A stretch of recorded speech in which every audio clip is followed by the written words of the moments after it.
Empire is brought to you by Mother's Day is right around the corner, and we are partnering with Rose Forever so that you can get yourself or your mother figure something beautiful, something that will last at least a year. So many of you have checked out Rose Forever in our collaborations in the past, and you said, I've had my roses for 2 years.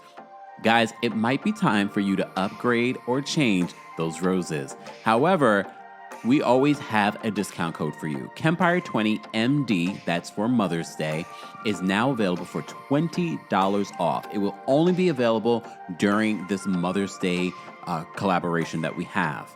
Be sure to check out the description for more details on how you can get roses, candles, even other beautiful flowers that will last you at least a year from our friends over at Rose Forever. Again, more information will be available in the description. You're listening to Kempire here on the Kempire Radio Network.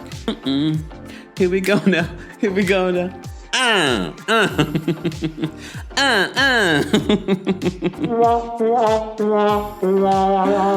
Happy Monday. It doesn't feel like Monday to me. I think because I work for myself now, and it's been a few years. When did I quit my job? October of 2021? I feel like days and weeks just sort of intertwine. I got into, not an argument, but I got into a debate. I had to go for my allergy shots last month, and they were like, "Oh, you're behind. You missed." But I guess I was supposed to be on a certain schedule, and I was like, "No, I was just here, girl." And then went to go check the records. It had been like a month. Damn. So time for me is, and I can't believe my birthday, it literally is in like less than 2 weeks. My birthday's on Mother's Day. So I'm sorry, mothers. It's my day. Yeah, my birthday's on Mother's Day this year. When I was originally born, my birthday was the day after Mother's Day. So every few years, my birthday ends up on Mother's Day. And so this year, it ends up on Mother's Day. Shout out to all the mothers, but I'll be celebrating me on that Sunday. Okay. Come on.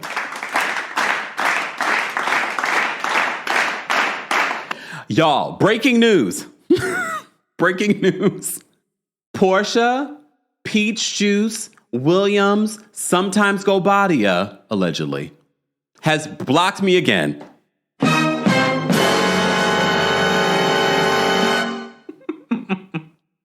She has blocked me again. And the only reason why I know is because I was going to do a quick TikTok talking about Porsha. And I was like, let me go to her Instagram and get a nice high quality photo. And I'm like,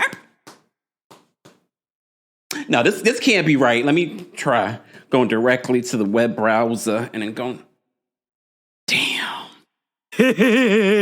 Blocked again. We didn't even make it halfway through the season, but all of you predicted it. Porsha, I was going to have your back, even though you probably still going to watch me on YouTube. Why is she... Laisha says she knew you were coming. Is that when... I don't know when she blocked me. Because I don't follow her. And the only time I ever find out things is if I'm trying to go get some tea or something or a picture. She blocked me again. I'm so hurt. I wonder if they realize that I don't care. Like, I mentioned it to you guys to be funny. I really, in my heart of hearts, don't care. It doesn't bother me. It doesn't hurt my feelings. I understand maybe my videos are coming up on her timeline. Maybe she follows RHOA and she's in her feelings. As we saw in this week's episode, Porsha is sensitive. And I have a Cancer rising, so I'm going to defend Porsha a little bit, just a little bit, because I think I can relate. That must be my Porsha rising. That might be my Cancer rising. Oh, So says, thank you, So says, your opinion matters. That's why she keeps blocking you. It's okay, though, Porsha. Anything that you post, I'm still going to see. So blocking me, I'm assuming you're doing it for your own mental health, and I'm okay with that. I don't take offense to it. I know production watches, so you guys can relay this message to Porsha. Look, okay. Wait, hold on. There's a comment. Hold on. Where did the comment go? Wait, there was a comment here. Oh, wait. Breon says, nah, after what she said about Charles, she knew you were coming, Kemp. What? I don't like how y'all are painting me out to be. But we do have some things to talk about. We do have some things to talk about when it comes to Real Housewives of Atlanta. Guys, how would you rate this week's episode? Again, this week, the rating is not great. So the handful of you that are saying this season's amazing, the ratings and what you guys are rating in our live chat when it comes to how you would rate this week's episode is telling me otherwise. That you're not necessarily feeling this new season. And I'll be honest with you guys. I watched the episode twice because, I tried to watch the episode twice. And I even watched the after show. They couldn't even give us a full 19 minutes of the after show about this episode. You get what I'm saying? So that for me is an indication, because usually the after show is like 20-something minutes without commercials. And it varies. But even this particular one, they ended with the talking about the fashions and things like that, including with Phaedra. They couldn't even give us a full 20 minutes. This is episode 8. They couldn't give us a full 20 minutes of the after show. That said a lot to me. I'm enjoying the newbies, though. I'm enjoying Angela. Angela, we got to talk about that audio and video recording that you did. What the hell was that, Angela? Angela, we're rooting for you. I think you are a great newbie. And I've said this before. I feel like you would have fit in perfectly with last season's cast. Even yesteryear's season cast. I think she actually has a lot of great potential. Do I think she might lie a little bit? Well, in comparison to the other liars on this show, she's actually a saint. Come on. Okay, she's actually a saint. It's this, honey. In comparison to the other liars on the show, Angela could be the Pope. Okay, come on, calm down. May he rest in peace. I'm sorry, Lord. Don't strike me down, Lord. I take it back. I'm still enjoying Kelly. Kelly hosted an event. By now, you've probably seen all of the photos of Kelly and the event that she hosted. And Mia was there. Let me just say something, because I know a lot of people have been speculating, oh, maybe Mia will be on the new season of Real Housewives of Atlanta. Mia was a good housewife from Potomac, but Mia eventually became so unlikable. She became dangerous. The incident between her and Dr. Wendy in Miami. Then she weaponized Gordon's mental health on this show. Then she weaponized her child's paternity. The fans do not want to see Mia again. They don't want to see her on reality television. They don't want to see her in Potomac, and they don't want to see her in Atlanta. So, production, if y'all are thinking about making this a thing, it's not. Okay? Even though she would still be better than Britt Eady. Damn. I had to go through it in my head. She still would be better than Britt Eady. Right? Come on, if we had to compare, if you had to take Britt Eady over Mia, I already know you have to choose, though. You have to choose. If you had to choose between Mia and Britt Eady, choose one. Come on. Come on. Let me know. Guys, did you see Porsha and Giselle on Watch What Happens Live last night? It was a fun, cute episode. It was definitely a fun, cute episode. They're actually really friends. Remember, they did the Bravo chat room together. Whatever happened to that? That never came back. I felt like the ratings were decent for it. I'm surprised they didn't keep doing it. It was cheap to do it, too. Remember, they were doing it over Zoom. So why didn't that come back? Anyway, there were some things that I will mention from the Watch What Happens Live that I'll mention here. Speaking of Love Hotel, I know some of you are wondering if I'm going to watch. I did watch the first episode. Yes, you did hear my voice yet again in that episode. They have access to that into perpetuity. Okay. Yeah, I know Shannon Bedore is tired of hearing me say Shannon Bedore drove her car into a home. I'm sorry. But you know what? If you're part of Club Campire on the paid Apple podcast subscription, I'll talk about Love Hotel and my thoughts there. But I will say this. Shout out to Shannon Bedore for actually taking accountability again during this Love Hotel. We're still waiting on Karen.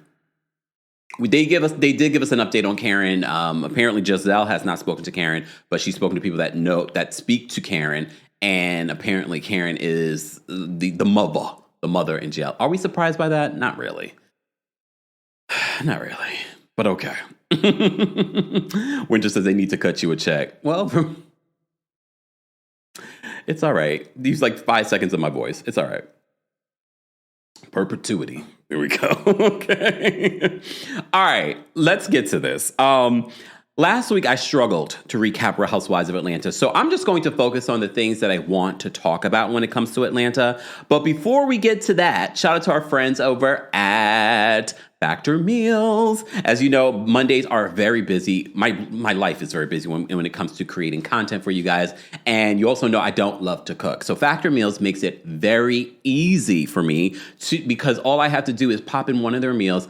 In 2 minutes, I have a ready, fresh, dietitian approved, delicious meal. So we've partnered with Factor yet again this month to give you access to quality food, and you might be able to even lose some pounds with them. So shout out to Factor. They said, make this your best season yet with nutritious 2-minute meals from Factor. Eating well has never been this easy. Just heat up and enjoy, giving you more time to do what you want. Okay. One of my favorite things, though, is with 45 weekly menu options, you can pick gourmet meals that fit your goals. Choose from Calorie Smart, Protein Plus, Keto, and more. I love their add-ons as well. Get started at factormeals.com/Kempire50off and use code Kempire50off to get 50% off plus free shipping on your first box. That's code Kempire50off at factormeals.com/Kempire50off for 50% off plus, of course, free shipping. More information on Factor Meals will be available in the description. Guys, as always, don't forget to like the video. Don't forget to share the video. And don't forget to subscribe. I have to say, I looked at my analytics this morning. And shout out to those of you that are subscribed. You guys are watching the content, and now there's a threshold when it comes to your analytics here on YouTube where a lot of times the people that are watching your videos are not subscribed. I have to say, we are almost at 70% of you that are subscribed that are watching the content. If you're not subscribed and you enjoy what you're watching, if you enjoy this recap, be sure to subscribe because you're missing out. I know you are relying on the Explore page to let you know what's happening here, but you're missing out. You're missing out on posts. You're missing out when I go live. You're missing out on short content. I'm giving you a lot of juicy stuff here on the channel. And for those that are watching me on TikTok, look, TikToking. You never know. Make sure you're following me everywhere. And shout out to those of you watching on Twitch and Twitter as well. We see you guys, especially Twitch. Twitch, we're streaming in 4K. So I always hear people that watch on Twitch, they say the quality is just not the same on these other platforms. So if you want to get high quality, hey, Carolyn's watching on Twitch, and she says she would choose Brit over Mia. I might have to do a poll. I kind of want to hear what the people are saying. Stay tuned. Even though, in all fairness to Brit, we've only been introduced to Brit for 8 episodes. We've had weeks and weeks of Mia to get to know her personality, so it's a little different. Okay. All right. Moving on, let's get to this episode. Where are my notes? Where do I want to start? Oh, why did they start this episode off? First of all, I have to say Shamia did sound good. The song started off, they do this little country funny parody just to kind of recap what happened in last week's episode. And I have to say, Shamia sounds great. We know Shamia can sing. It started to go left for me as the song continued to go on. And I was just like, okay. I'm like, all right, whatever. It was cute for a hot second. Then it just went left for a minute there. I was like, okay, I'm over this song. But it was cute. It was definitely cute. And Shamia, but look, maybe you need to do a country song. Shamia is busy working on some music. We have some more to talk about when it comes to Shamia in this week's episode. D, thank you so much for being a member for 21 months. I just asked you this a couple of weeks ago. She moves fast. Who moves fast? Who moves fast? Let me know. All right. Oh, wait, moves fast mean Mia? Mean that she like literally moves fast? Damn, April says no, Shamia did not sound great. We have to keep in mind though, Shamia was singing a parody. She wasn't Mia can sing. All right. Girls, what's that T says? That's our point, Kempire. We've seen 8 weeks of Brit and it's enough. Again, you've seen 8 weeks of edited version. I'm like, look, you know I'm not a Brit stan. I've been telling you how I feel about Brit every week. But I'm also fair. For those that don't think that I'm fair, I'm also being fair. Like we're basing our opinions on 8 weeks of seeing someone and months, years at this particular point of seeing Mia. But it would be an interesting poll. Stay tuned, okay? Elizabeth says, Mia does move fast. Yeah. I don't know how she does it. She must get like a moving team, okay? I have to say, if you do have movers, because when I moved here, I definitely had movers. It does help. It's the unpacking part. You can also have them unpack. It's just not going to be the same, especially if you are moving into a new space and you're trying to figure out where everything. Okay, this is not about me. But this is what I'm saying. You guys brought it up, okay? All right. Rue Reddy says, I love the intro. Shamia is hilarious. I thought it was cute. I definitely thought it was cute. Except as we got towards the end, I was just like, okay. All right. Britt FaceTimes with Mike. He still doesn't like her, even though he says he misses her. Whatever. She does mention to him that she had a conversation. She talked about how Angela's been advocating for Drew to come on this trip. Britt says that she feels like she has to keep her guard up with Angela since the peace brunch. We're going to revisit that conversation in a sec. So Shamia then calls Gerald because Gerald is at the doctor's office because Shiloh seems to have some sort of like upper respiratory infection. Okay, so there's some congestion and things like that. So Shamia, and I know some people might be confused why Shamia was emotional. Well, she's a mom. Shiloh has gone through a lot of health issues and challenges since her birth. So her not being there, and she could see, if you saw the FaceTime, you could see that Gerald was sort of like struggling to, take care of Shiloh. And I think part of why she was emotional is because she wishes that she could be there as opposed to just Gerald being there. So I'm going to defend Gerald because I think a lot of people, especially the Bravo universe, can be very harsh, especially if we don't know the full story of their relationship. And I like the fact that in this moment, Shamia says she has not done this alone. Gerald has been by her side through this all the ups and downs when it comes to everything with Shiloh, the losing of her baby recently. So she emphasizes that. So she says if Gerald wants another child, she wants to be able to give that to him. But we also know that Shamia has a loyalty sometimes to a fault. I'm not saying that about Gerald. All that we've seen about Gerald so far has been he's a good guy, a decent guy, especially after what we found out that Shamia has been through in her first marriage. Okay. But she says that Gerald is a great dad. Literally, we're seeing Gerald. We didn't see Shamia's mom or Shamia's nanny or someone there taking the child to the doctor. We saw Gerald there by himself with Shiloh at the doctor. So Shamia gets really emotional about that. But that's where I was sort of like, yeah, we need to talk about that. We need to talk about, because again, we don't see Gerald on the show. We know Gerald does not want to be on the show. We know part of the reason why Shamia has not been on the show was because Gerald did not want to film. And we're still not seeing a lot of Gerald this season. And as someone that's a Taurus and that can relate, y'all already know how I would be if I have a relationship and when I have a relationship. Y'all not going to see that relationship. And here's the thing, Shamia. I'm a little concerned because I think you can only protect your relationship and Gerald to a point.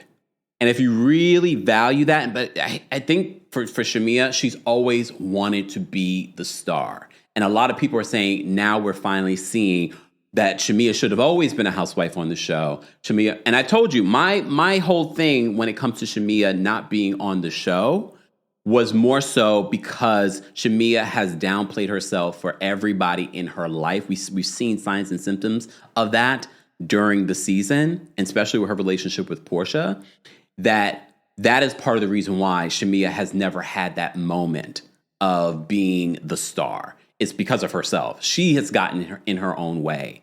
And I think now she's having that moment. I just don't want her to have that moment at the expense of her relationship with her husband, her children, and things like that.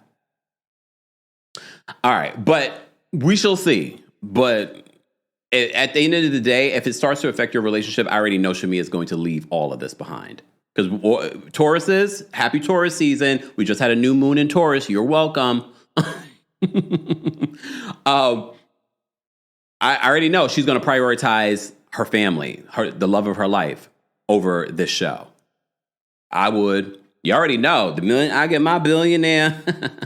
But it's not even about the billionaire. The billionaire, please understand, for Tauruses, yes, we like the lap of luxury and things like, but we're also not going to rely on someone else's. As you can see with with Shamia. Shamia doesn't need to work, but Shamia has been working outside of this show. She's been working. She's been trying to make a name for herself.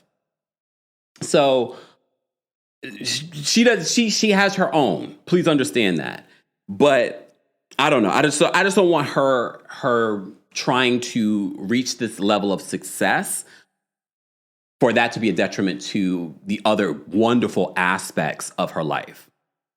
But we shall see. We shall see. Latoya, thank you so much for the super chat. Latoya says, Chalk GT, wait, no, that's your name? Okay, yes, your name.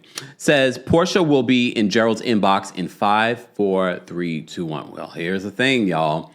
And we talked about this from episode 1. We understood why Shamia did not have Porsha at her house getting ready. Porsha is showing us who she is. This is why I'm blocked. I'm okay with it, though.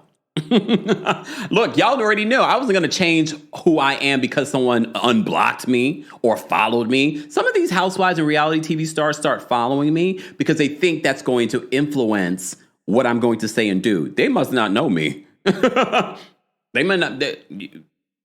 I'm still going to say what I want to say, regardless. Okay. Julie, happy birthday. Julie says, it's my birthday. Woohoo, Tauruses. Happy birthday, Julie. I hope you have a fantastic day. Shout out to all the Tauruses that have been requesting me on Cameo as well. Don't forget, guys, we are available on Cameo if you want a birthday or anniversary or Mother's Day. Mother's Day is right around the corner, so be sure to check that out. 100% mine was 420. Uh-oh. Okay. Happy belated. Okay. And happy Easter. April says, see, that's why you're blocked. Which is fine. I just thought that maybe she wouldn't block me for a little bit longer. Maybe when the season was over. But it's okay. It's okay, Porsche. I'm still going to see. I'm still going to talk. It's all right. All right. Cynthia. I already know some of y'all just can't. I have to say, I'm enjoying Cynthia being a part because Cynthia, for me, is giving mature responses. I know some people are like, oh, she's riding too hard for Britt. Let's take Britt out of the situation. Okay, let's take Britt out of the situation. Cynthia is giving level-headed, mature responses. I don't think that she's riding with any side at this particular point, based on what I saw her say during this episode. But you already know, because the Team Twirl and the Kenya stands, because she's not riding hard like some of these other folks like Claudia or some of these other people are riding hard for Kenya, that Cynthia's betraying her. Cynthia's not a good friend. Me personally, as a Taurus, I don't want those type of people in my life. And this leads me to what I was thinking right before this when I saw the scene for next week between Angela and Charles. I understand that relationship because as a Taurus, we don't need yes people around us. We don't want yes people around us. We want people that are going to tell us the truth. So anyways, I say all that to say Cynthia and Angela have a conversation and they discuss the night before. Because you remember last week's episode, we had Porsha's friends in town, Monyetta and all of them in town, and they were talking about Drew coming on the trip, Angela inviting Drew on the trip. If you watch Porsha, we did a separate video talking about Porsha's last video, and we were talking about how Porsha had said that Angela, what we didn't see was Angela kept on bringing up, so how do you feel about Drew coming? How do you feel? And I believe Drew, again, this is a cash trip.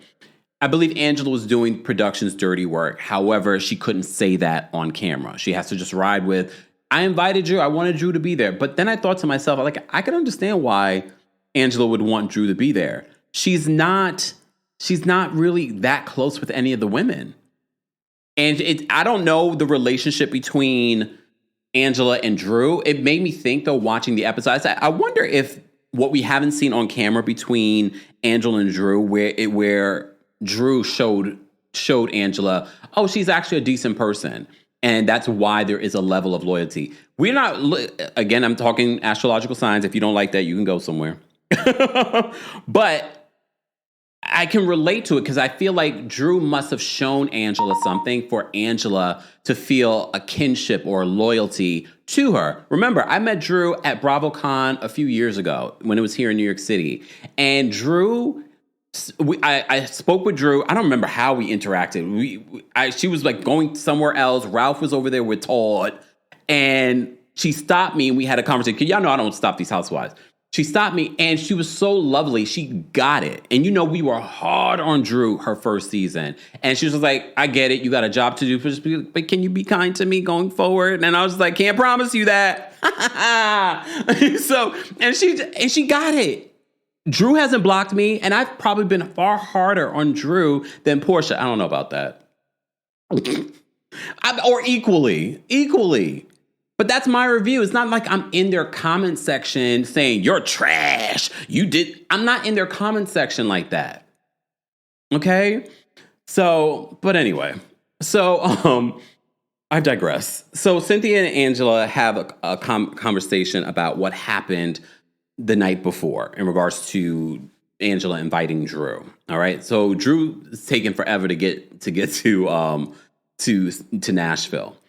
And Cynthia's like, you keep saying that Drew's about to be here. When is Drew getting here?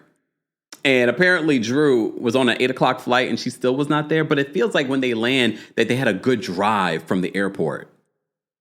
Okay. All right.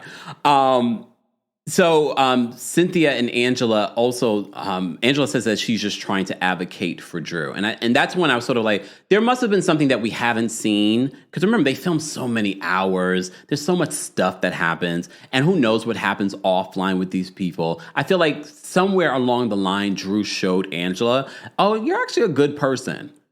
And I know we have our views about Drew and the lying, but I feel like something happened between Angela and Drew that was sort of like, I'm gonna ride with you, or it could just be you're the only person that I've connected with on this cast. I don't have a friendship with Kelly. I don't have a friendship with Britt. I don't have a friendship with Porsha. So maybe that's what it is. More so, like she's the only person that I really talk to. That's a part of this cast. And maybe Kenya was the other person and now Kenya's not there. And maybe if Kenya was there, maybe this loyalty to Drew wouldn't be as strong. I don't know. But what I always try to put in the back of my head is that there's always more to the story. We're watching 5 minutes of hours of footage. Maybe. But we also find out later from Shamia that Angela has some questions about Drew. And that part felt a little murky to me. Because Kelly was saying some shady stuff about about Angela to Drew. But Angela says to Shamia, I got questions for Drew and Drew's response. Which for me, as a Taurus, I can relate because I'm always wary of the messenger. Like, so what were you saying when they were talking this crap about me? Like, what were you doing? And why are you bringing this information to me? Just asking. I feel like that situation feels a little unfinished, a little murky as to what Angela was feeling towards Drew in that moment right before the peace brunch. Maybe. All right. Cynthia the chaperone. If you were here last week, you understand what we're calling that. I liked Cynthia in this episode. I liked her in this episode. All right. So Drew finally arrives. All right. So she's saying hello to everyone. She says hello to Cynthia. Angela tells Drew to go check her room because Angela's getting her hair and makeup done. Her room is right across from Angela's. As you remember, her room is the bunk bedroom. I don't know why they do this. Again, this is why I liked Stacey on Real Housewives of Potomac. Damn, Stacey, they coming for you. But I said that. If y'all watched the tea that I spilled, I said that they were coming for Stacey. And Giselle talked about this on Watch What Happens Live, that she knows friends of TJ that were spilling information that he hasn't gotten paid yet, and that's why he hasn't dropped his receipts. Here's the thing, Giselle. I appreciate you being the bone carrier. However, what will be your storyline? Oh, in June, you're going to go handle the Will stuff? That's going to be your storyline for season 10? Okay. And it's very clear, because you remember Mark from Ugly Betty was on, and he said that he feels like Giselle should be put on pause. And Andy was just like, what? He was so confused. That's when you could tell that maybe sometimes a lot of times people say that it's the cast that needs a reboot. No, sometimes you need a refresh behind the scenes in regards to production. And look, you're not going to get rid of Andy Cohen. What I'm saying is that maybe you need to bring in fresher blood that could guide Andy Cohen. Like, yeah, it probably would need a refresh when it comes, or a pause for Giselle. And I'm not saying that Giselle hasn't offered a lot over the years, but sometimes when you're on reality TV for so long, You start self-producing. You stop showing your life. That's why sometimes a pause is good for you. I know that, but here's the thing. A lot of these folks rely on this check, and you start to see when they're on pause. All right. But anyway, so Drew arrives, and again, she goes to her room, and she's like hurt. She's hurt by the room being what it is. Y'all are on a Drew's literally there for 24 hours. They're leaving the next day. I'm not going to give that reaction. I'm going to be like, I've always wanted a bunk bed. This is bringing it all back to why I enjoyed Stacey, because Stacey in that moment, she's like, I've always, mind you, she probably didn't want to be in a bunk bed, but in that moment, she was just like, I've always wanted to be in a bunk bed. I wish Drew would have given that response as opposed to, I mean, she didn't make a huge deal. She could have and made a huge deal about it, but she didn't. But her response was like, oh, they really don't want me here. I would have been jumping on that bunk bed. I'd be like, I haven't been in a bunk bed since I was 10. I love it. I'm only here for 24 hours. Who cares? That's the reaction I would have had. And that's the type of reaction I probably would have had in real life. Because I'm like, it's a room. We're on vacation. I'm not spending the majority of my time in this room. I'm going to get hair and glam in Angela's room. Why make a big deal about it? Especially now that we know it's such a Housewives trope. Not for Beverly Hills, though. For Miami, they did it. I was about to say, it's Miami. They've done it in Miami. I wish they wouldn't do it in Miami. Miami, you guys are on par with the Beverly Hills ladies. Let's not do that next season. Hopefully not. Okay. All right. Angela. Oh, wait. Drew says that the room is giving orphanage. It was giving a little orphanage. It was. Okay. Angela asked Drew if she has spoken to Porsha. Drew says that, in regards to Angela feeling a way about defending Drew, and Drew feels like, Angela, you brought this on yourself. I agree with Drew with that. Angela, you've been the one advocating for Drew. Drew never asked you to advocate for her. We appreciate it, but Drew never asked you to advocate for her. Okay? So Drew's like, you brought this on yourself. I have to agree with her with that. I mean, I appreciate it, but at the same time, I'm like, girl, just stand on it. You decided to advocate for her. Don't expect anything. But she also wants Drew and Porsha to have a conversation. Drew has tried multiple times. Remember, in those last few episodes, she's tried multiple times to have a conversation with Porsha. And Porsha kept on acting like, no, I don't want to have the conversation. And I don't know what it is. Again, it feels like Porsha is trying to make this a thing when it doesn't have to be a thing. You get what I'm saying? She's making this her storyline. You saw on Watch What Happens Live that she said that she could barely talk about Simon. She also said that she doesn't know if Simon was out of ice. Let me tell y'all something. If Simon was out of ice, we would know. Okay? Simon is not going to be quiet. Simon would be already on this. I'm telling you, the minute he gets access to the internet, we will know that Simon is out of ice. Simon is still in ice. That's a whole other conversation. I mean, we don't talk about that stuff politically here on the channel. Maybe I'll talk about that in a separate episode on Club Campfire. Just the whole ICE situation that's happening here in America is it's sickening. It really, really sickening. I'm not defending Simon, because Simon has been playing in the United States immigration phases for decades. But it's the other folks that are going for their routine interview and then being taken into custody because they are advocates or because they are pro whatever. Like these are being politically motivated. Those are the people I'm more concerned about. Simon has been playing in the faces of immigration in our faces for decades, okay? And stealing and doing all this stuff. Look, no, I'll say he was arrested for it. 100% says, when does he leave ICE? We don't know. For all we know, Simon could be in Guantanamo Bay. We don't know. We don't know. Well, Porsha also spilled tea. She says her divorce might be settled in the next week or two. Oh, okay.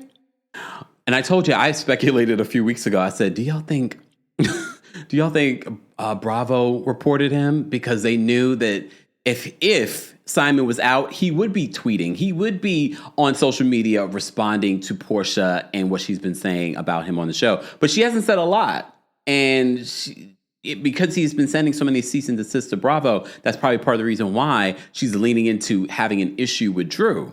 I also said this in a tweet last week that I feel like Porsha is definitely giving friend of vibes.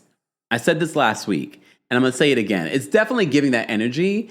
But I also said last night on my Twitter, if you follow me on X or Twitch, or no, not Twitch, on Blue Sky or Threads, so many places now, that I feel like Bravo, well, Real Housewives of Atlanta needs a central figure, a leader, for lack of a better word. And I think they thought that was going to be Porsha, but Porsha was never a leader. Porsha is a good co-star, but she's never a leader. And I feel like that's what it's missing. And I know they try to make that Sheree's job. Remember, they tried to do that with Sheree last season, and it just didn't work. Not everyone can be a leader. And I don't think Cynthia can do that either. I think Cynthia also is a good co-star, but not a leader. And this is not me saying that they need to bring Nene back or Kenya back. I'm just saying that energy is needed. It's missing, in my opinion, based off what I'm watching. I'm just a little like, it feels like we got a bunch of young ladies running around the orphanage, orphanage without a chaperone. And Cynthia is the chaperone, but she's the chaperone that you can kind of get away with stuff on. You know what I mean? Like the substitute. Like she's the one you can kind of get away with stuff with because she's so easygoing. Like we need that person that's going to come in and check people. Y'all notice that Porsha, when Andy talked about the conversation that Cynthia and Porsha had, and she's like, it kind of reminded me of the conversation that I had with Nene. Kind of. But Nene's going to hold you accountable. I don't think Cynthia is. Cynthia's that substitute. Cynthia's that substitute. I think Angela has potential, but Angela doesn't have the long-standing relationships with the other women to necessarily come in right now this season to do that. But she could definitely hold her own. She's just like, I wear a size 11 shoe. I don't remember what size she said she wear. She stands like she's a true Taurus. If you want to see a Taurus, that is a true Taurus right there. Okay? But anyway, I'm going to focus on the things that I want to talk about. I'm not going to go scene by scene, even though I've already started that way. So Cynthia is the chaperone, but she's the chaperone you can kind of get over on. She is. Come on, right? She's the chaperone you can get over on. But she's still going to bring in level-headedness. Here's the thing, though. If Kenya hosted the trip, we'd be hungry. She's not a great host of trips, okay? But she would hold you accountable. I will say that. She will hold you accountable. It will be... Here's the thing. I don't know if... Phaedra might hold you accountable. As you know, Phaedra will probably be appearing in like 4 to 5 weeks, according to Andy Cohen. So it will be interesting to see if she's going to hold anyone accountable. But it's hard to see Phaedra hold anyone accountable when she hasn't even held herself accountable for stuff. So then there's that. I'm going to keep an open mind, though. But all right. So Drew has arrived. Drew's hanging around. Porsha and Shamia are getting ready. Porsha, why you got ribs sitting up in your room? Okay. It's kind of giving me maybe, what's her name? Ariana. Remember when I was judging Ariana when we were talking about Vanderpump Rules and Ariana had open food by her bedside? I don't know if that's what Porsha did. I don't know if Porsha had it in the refrigerator and brought it back up later on. But she's on a trip. She's not in her house. Even though we talked about the house. But anyways, okay. We're not going to go there anymore. We're moving on. Okay. She got those cold ribs because she said, I'm going to have that for breakfast. Okay. All right. Porsha says she feels like Angela is gaslighting her. And again, we're watching an edited version. Based on what Porsha said on her YouTube channel, she says that Angela kept on pressing her about Drew coming. So how do you feel about Drew coming? How do you feel? So she says that she felt like Victimina, that's what she was calling her. Mind you, I feel like they're stealing from Angela. Because remember, Angela was the one to come up with Shamina. And I feel like that's what Victimina is coming from. It's stemming from what Angela said. Okay, Queen Angela. Oh, banned by FINRA. Oh. Everyone can get it. Everyone. I don't care if we like you. Everyone can get it. Allegedly. All right. Moving on. So they're getting ready. So Porsha says she feels like Angela's gaslighting her. Drew sees Porsha when they're getting ready to go into the Sprinter, and she greets Porsha. She's like, "Happy birthday!" And she hugs Drew. And I will say, based off of the edit, it doesn't feel like Porsha is being mean to Drew. She might be being standoffish. Again, we're watching an edited version, but based on what we saw, it doesn't feel like Porsha is being cold to Drew or mean to Drew. If she had walked by Drew and Drew said happy birthday and she was cold to her, then I could be like, okay. But no, she hugged Drew back. So they get into the Sprinter, and Shamia starts getting emotional. And we're all sort of like, what's, because remember, we're thinking maybe it's from the phone call, but it's actually because she got a text from an old friend, an ex-friend, that was mean to her after she had broke up her first marriage. So remember, Shamia was married before. She was married to this well-to-do man. Shamia, look, us Tauruses, we're only going to be with the best, okay? However, this guy was abusive, and she talked about this in past seasons. So they flashed back to when Shamia talked about that. So she was triggered because this ex-friend actually sent her a text message apologizing for being mean and not believing her during that time. So that was really, really interesting. So she gets really emotional, and Cynthia's just like, I've never seen Shamia cry. I've never seen her like this. And I think based off, I've been very critical of Shamia.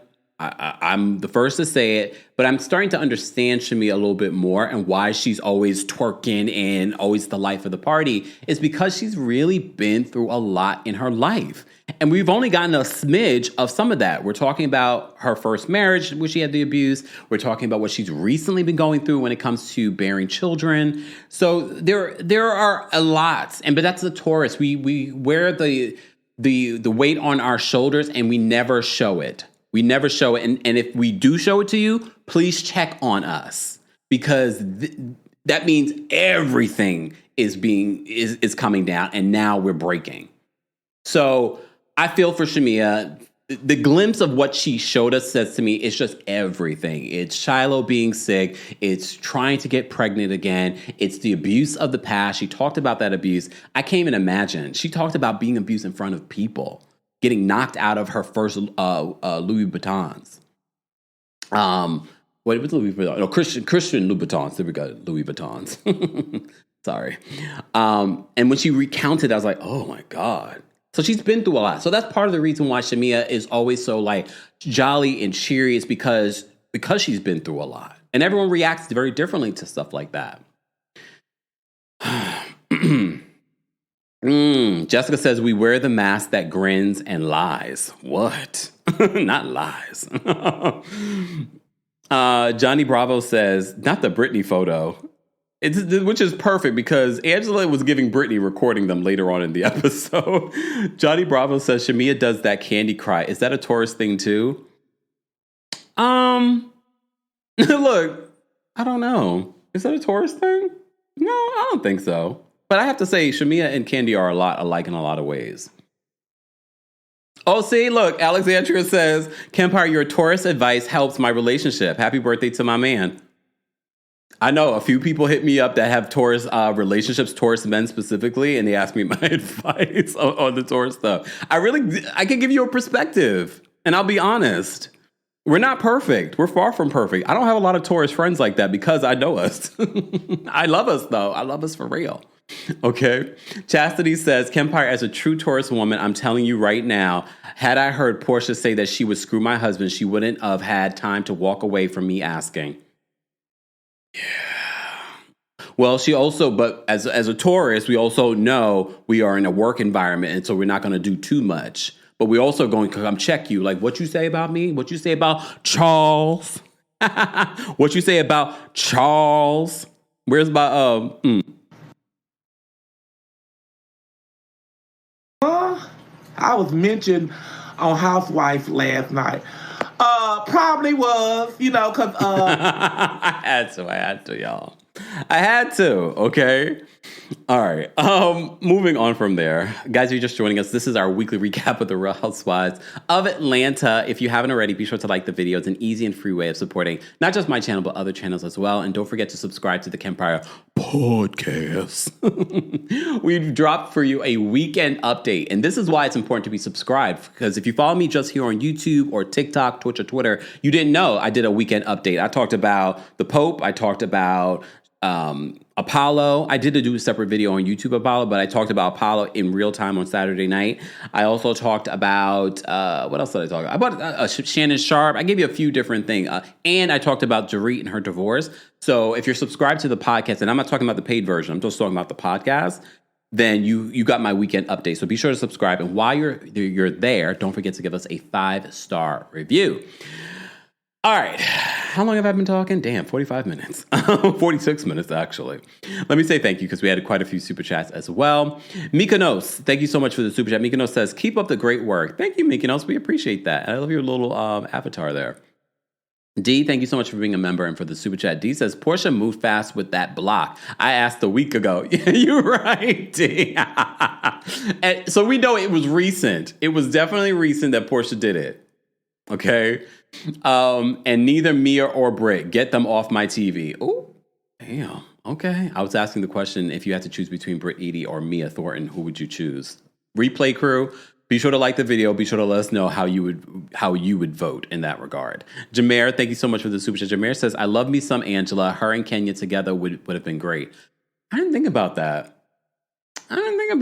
And look, I think Kenya needs a Taurus. That's why her and Candy get along so well. They didn't earlier on, but once they found their way to each other, a Taurus in Kenya's life is very grounding. And I think if Candy was on the show, we wouldn't be seeing what we saw with Kenya and that situation. We wouldn't be seeing that. The Truth, thank you so much for the super chat. The Truth says, I think that the reason Porsha is giving that energy is jealousy. Porsha thinks that every woman is a floozy like her. But Drew isn't like her. Also, Drew is a pretty girl, and she really don't trust Dennis. Yeah, we're going to talk more about that in just a second. Keith, thank you so much for the super chat. Keith says, I like Angela this season. I mean, this is her first season, Keith. I don't care if Charles has 100 babies on her. Oh, we talked about that in yesterday's video here on YouTube. So if you want to know my thoughts and what Angela had to say about the alleged side baby, she clears that up. Okay. Keith says, I don't care if Charles has 100 babies on her. I'm looking the other way. What? But Porsha spelled gaslighting. Tip, it's one word. Why is Keith this way? But that was hilarious to me, Keith. Thank you for the super chat. That was fun. All right.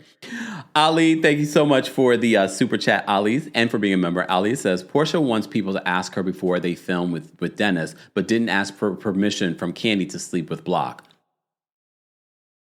Oh, but did they know each other when that happened? I can't remember. I can't keep up with all the timelines of all the tomfoolery of these shows. Kayla says 100 babies is crazy. I agree. I agree, but it's okay. All right, let's move on. So they're in the sprinter. Shamia has that moment, and the group really does rally around her and tries to comfort her. All right. Cynthia does give an update on her mom, because remember, her mom was also a part of that PSA in regards to DV as well. And Cynthia says she doesn't know how her mother ever did it. I kind of want to see a little bit more now that Cynthia's dating this new guy. Peter's going to jail. I wonder if that's going to come up. Peter's still not in the prison. Like, Peter's still out here involved in all the mess. Peter, when are you going to prison? I know he's supposed to go. He didn't get off. He got convicted. I would go as soon as possible. I'm not trying to go, but I'm just saying, if I had been sentenced, I'll be going as soon as possible. Just to get it over with. I think he got like over a year or something like that, right? How much? I forgot how much time. Like, I did a report on that. Go check it out. I forgot how much time he got. All right. So here's the thing. The part of the group goes to Coyote Ugly. The other part of the group goes to whiskey tasting.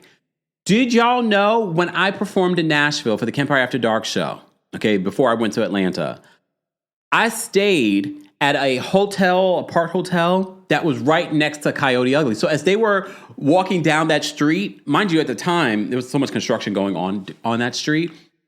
But at the time, and mind you, when they filmed, they probably went right before I went.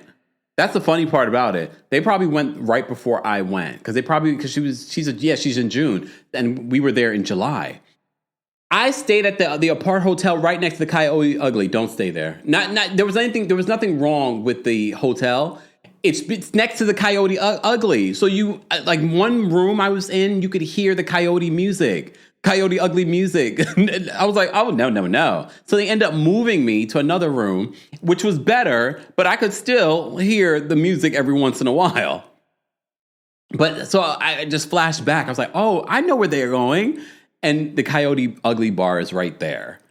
So, yeah. So half of the women end up going to the Coyote. That Shamia goes, Porsha goes, and Kelly goes to that. So they're turning up. They're doing shots. They're getting on top of the bar. They're doing the shots, taking their heads back, putting their tongue all. Here's the thing. I know they clean those glasses, but they don't clean them that well. I'm not putting my mouth all around. Yeah, like, no, I'm not doing it. So they do it. I'm like, ew. Like, okay, yuck. Celia on TikTok says, I'm confused why Britt didn't go. Yeah, I'm actually confused as well because she gets along with them. So maybe Britt just decided, oh, I want to do the whiskey tasting and did not realize who was going to what. Because I think she probably would have gone. But who knows? Because that would have been perfect for her. What the hell was Kelly wearing? Like, I get if you're going to have a good time, but you're walking the streets of Nashville with your breasts hanging out like that with just the nipple coverings.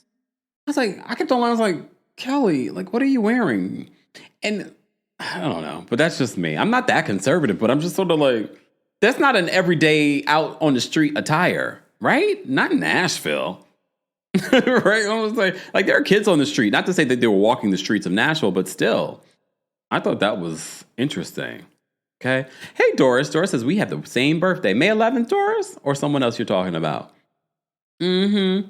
I'm not going to even read your name. Porsha is really throwing me off this season. I think she's throwing everyone off this season. It's because I think she's limited on what she could say about Simon, but I also think that she doesn't want to say too much about Simon because she's scared of what he might say and how he would react on social media. And I think she's trying to produce a storyline with Drew, and it's just not landing for a lot of fans. It was like, we're not getting this. Like, I think if she really engaged with Drew and had the conversation, we could just have a fun season. Like, Porsha, you don't have to have conflict to have a fun season. Okay?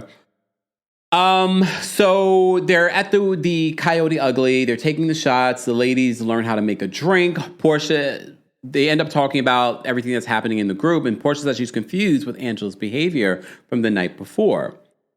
And that's where Shamia talks about what Angela said to her on the way to the peace brunch about having an issue with Drew and what may have been said from Kelly to Drew. And Angela was sort of like, I just kind of want to know, like, what was Drew's reaction? I feel like there's a missing piece to that story that's not making sense. It feels like Angela might be concerned with Drew's intentions or how Drew responded to Kelly or did not respond to Kelly talking trash about her. Again, another reason why I think she wanted Drew on this trip is because she's not in a good place with the other women like that. Oh, okay, Kendra. Kendra says, OMG, May 11th is my husband Darwin's birthday. Taurus season. Kendra, what's your birthday? What are you? What sign are you? I'm just trying to see what signs deal well with Tauruses, okay? Like, I know they say Capricorns, Pisces, Cancers, but I've tried them and I'm not I'm not convinced, okay? All right. Porsha says Shamia misrepresented it. I had a feeling like she did too. She made it seem like there was a bigger issue between Drew and Angela, which led Porsha to the conclusion that she feels like Angela was setting up Drew by constantly bringing up Drew to her. Like she was sort of trying to cause an issue between Porsha and Drew. And I'm not saying that's completely false, because remember, we also had that situation between Britt and Kenya and Angela where it felt like Angela was playing two sides. Remember that? So I kind of still got my good eye, even though I got 20/20 vision on both. Okay. I got both my eyes on Angela. I don't 100% ride with Angela just yet. Okay. Tamika says your birthday is May the 16th and your hubby's birthday is 10/22. That makes him what? A Libra? Right? A Libra? Or almost a Scorpio? I only really know certain signs. All right. Let me take a sip from my water, guys. As I'm doing that, don't forget to like the video. Don't forget to share the video. Don't forget to subscribe. It is a subscribers only live chat. How many people are watching? Shout out to the almost 800 of you watching on Twitch and Twitter. We have 3,000 of you watching on YouTube. Okay. Shout out to those of you watching on Facebook as well. Kat says Aquarius does not get along with Taurus. Maybe not in a relationship, but I have a few Aquarius friends that I get along with. Maybe not in a relationship, but definitely. Thank you, Stacey, for the gifts. Shout out to everyone watching on TikTok as well. TikTok, keep tapping your screens. Let's get to 20,000 likes. We're almost at 11,000. So keep tapping your screens there. And speaking of TikTok, I got to do this CAPTCHA. There we go. All right. Before we do that, guys, for those that are wondering, yes, we are still partnering with our friends over at Rose Forever. Drop your roses in the chat for our giveaway, where Mother's Day literally is less than 2 weeks away, but you still have time because Rose Forever has fantastic shipping options for you as well, but also fantastic bouquets. So LB Brown, you are the winner of a special bouquet from our friends over at Rose Forever. More information on Rose Forever will be available in the description. But even if you didn't win, you have access to our discount code Kempire20MD, MD for Mother's Day. $20 off roses that will last you at least a year. At least a year. So these are some new roses that I got from our friends over at Rose Forever. Look at that. Look at that. Gorgeous. Gorgeous. These roses I've had, I don't remember how long. It's definitely going on like over 6 months I've had these. So, or maybe longer than that. I can't keep up, y'all, because I've had them so long, but they never stop. They never stop looking beautiful for me. All right. Again, some more information on Rose Forever will be available in the description. LB, I see you. LB, email us at kempiredaily@gmail.com and we will get you set up with your roses. Congratulations. And thank you to Rose Forever for being such a great partner over the last few years. If you've been a member of the channel, you know that we've partnered with Rose Forever for a long time. And they are so generous, and they allowed us to give roses now to 3 people during this season already. So shout out to Rose Forever. And we've done that in the past for them as well. Again, head on over to the description for more details on how you can get roses for yourself and get $20 off of your order. And again, if you're spending money at the florist, shout out to the florist. However, these roses will definitely last you a long time.